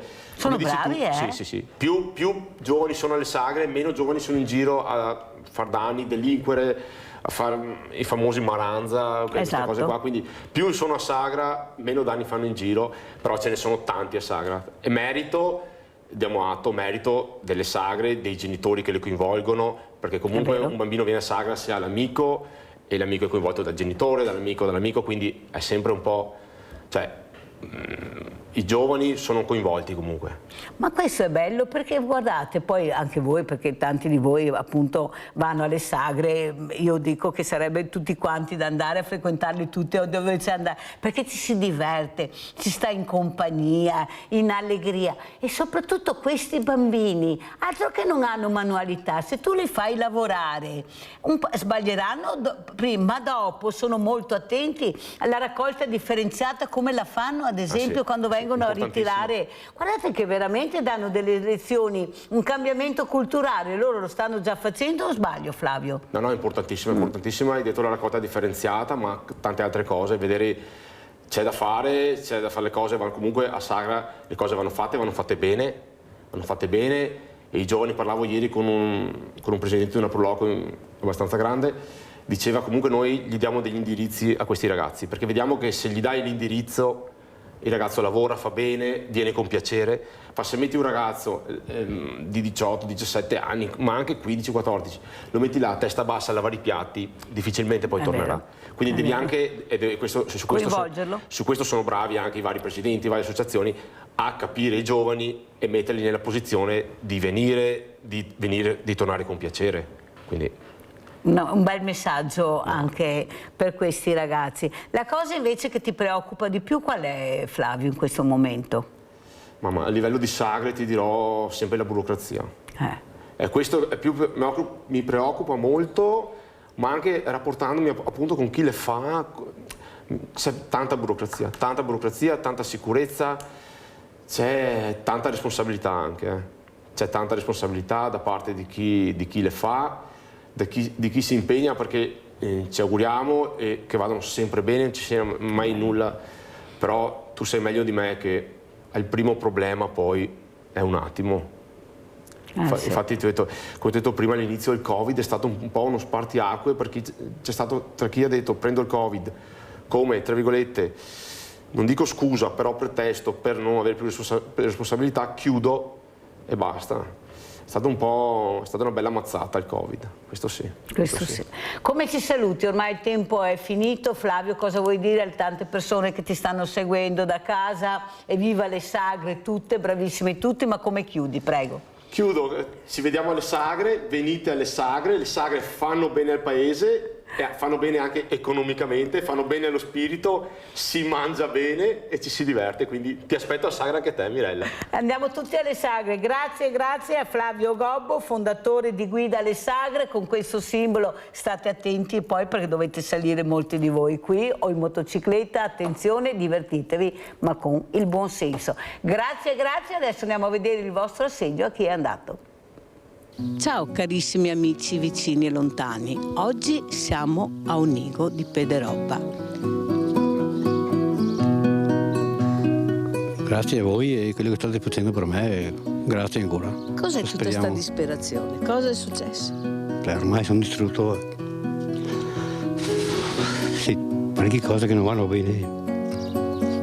Tutto insomma, ecco, dall'inizio della vita finora. E non riesco a uscirne, ecco. Dopo 36 anni di lavoro. Cosa facevi? Brinzavo mobili, un po' di tutto, insomma, ecco. Però il tuo lavoro era? Brinzatura, sì. Brinzatura mobili. Poi l'azienda ha chiuso? Sì, ha chiuso, poi mi sono trasferito, mia moglie è andata via e ho avuto dei problemi, sono andato preso veramente nervoso, sono stato in malattia e chiaramente adesso mi hanno chiuso tutto e il comune non fa niente e io qua ho sforato che a settembre devo uscire di qua. Non ho niente da mangiare, sono senza acqua, gas e luci, insomma, già da 2 mesi. Perché ti stai commuovendo adesso? È chiaro perché c'è il vostro aiuto che non avrei immaginato, perché visto che il comune non ha fatto niente, almeno voi avete fatto quello che non speravo neanche, non speravo proprio. Purtroppo non sono mai stato in difficoltà, bene o male, ho sempre girato, è un anno e mezzo che sono chiaramente in difficoltà perché non lavoro. Sono andati avanti a medicine, calmanti, e l'ambulanza mi ha portato via 2 volte, sono senza tutto e nessuno si muove, cioè non sono un delinquente perché. Quanto paghi di affitto? 3,50. Però poi le bollette? Le bollette, chiaro, poi le medicine che devo comprarmele, è chiaro, perché adesso ho deciso di eliminarle perché vedo che non risolvono più di tanto. Però, cioè, insomma così, ecco, se non hai i soldi cosa fai? Sì. Ripeto, ho 36 anni che lavoro, adesso sono in difficoltà e il comune no, niente, stanno proprio... Guarda Ernest, che ti permetterà di rifare i riallacciamenti. Grazie infinite, non ho parole per voi perché siete veramente grazie e ora non ho mai sperato nel vostro aiuto. Vedete cosa riusciamo a fare? Ma grazie a voi, perché questi sono soldi vostri e vedete dove io li porto e a chi li porto.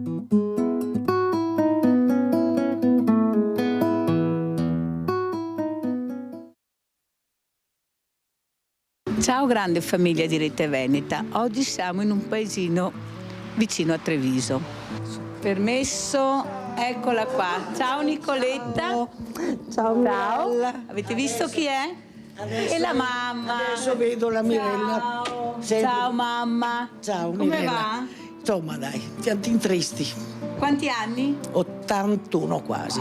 Complimenti. Grazie, Complimenti. che adesso è cattiveria che mi tieni viva sto periodo qua. Così mi piace. La mia famiglia aveva un'azienda artigiana, negli anni 90 si sono fatti avanti dei personaggi a chiedere soldi, io ho fatto denuncia, ho fatto un esposto alla Procura della Repubblica, dopo mesi di minacce di morte ci siamo accorti che erano 5 uomini della Guardia di Finanza.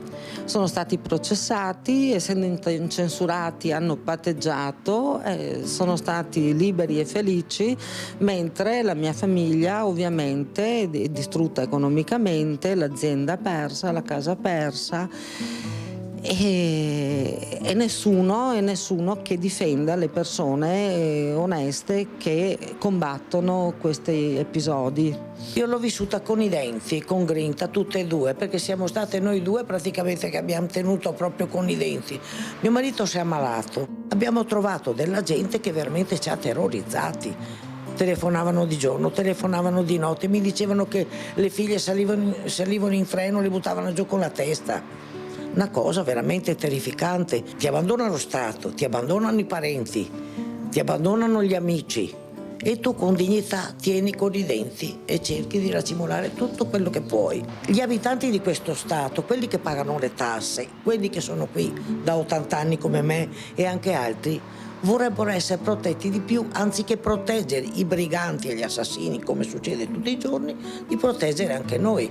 Grazie. Ecco qua, questo è l'assegno dei telespettatori di Rete Veneta. Grazie, il mio amministratore. Grazie. Questo assegno io so che a Nicoletta serve tantissimo perché inizia il freddo e questa mamma, Nicoletta pensa sempre alla sua mamma, non può stare al freddo e perciò ha detto: cosa faccio io adesso, Mirella, che non ho i soldi per il riscaldamento?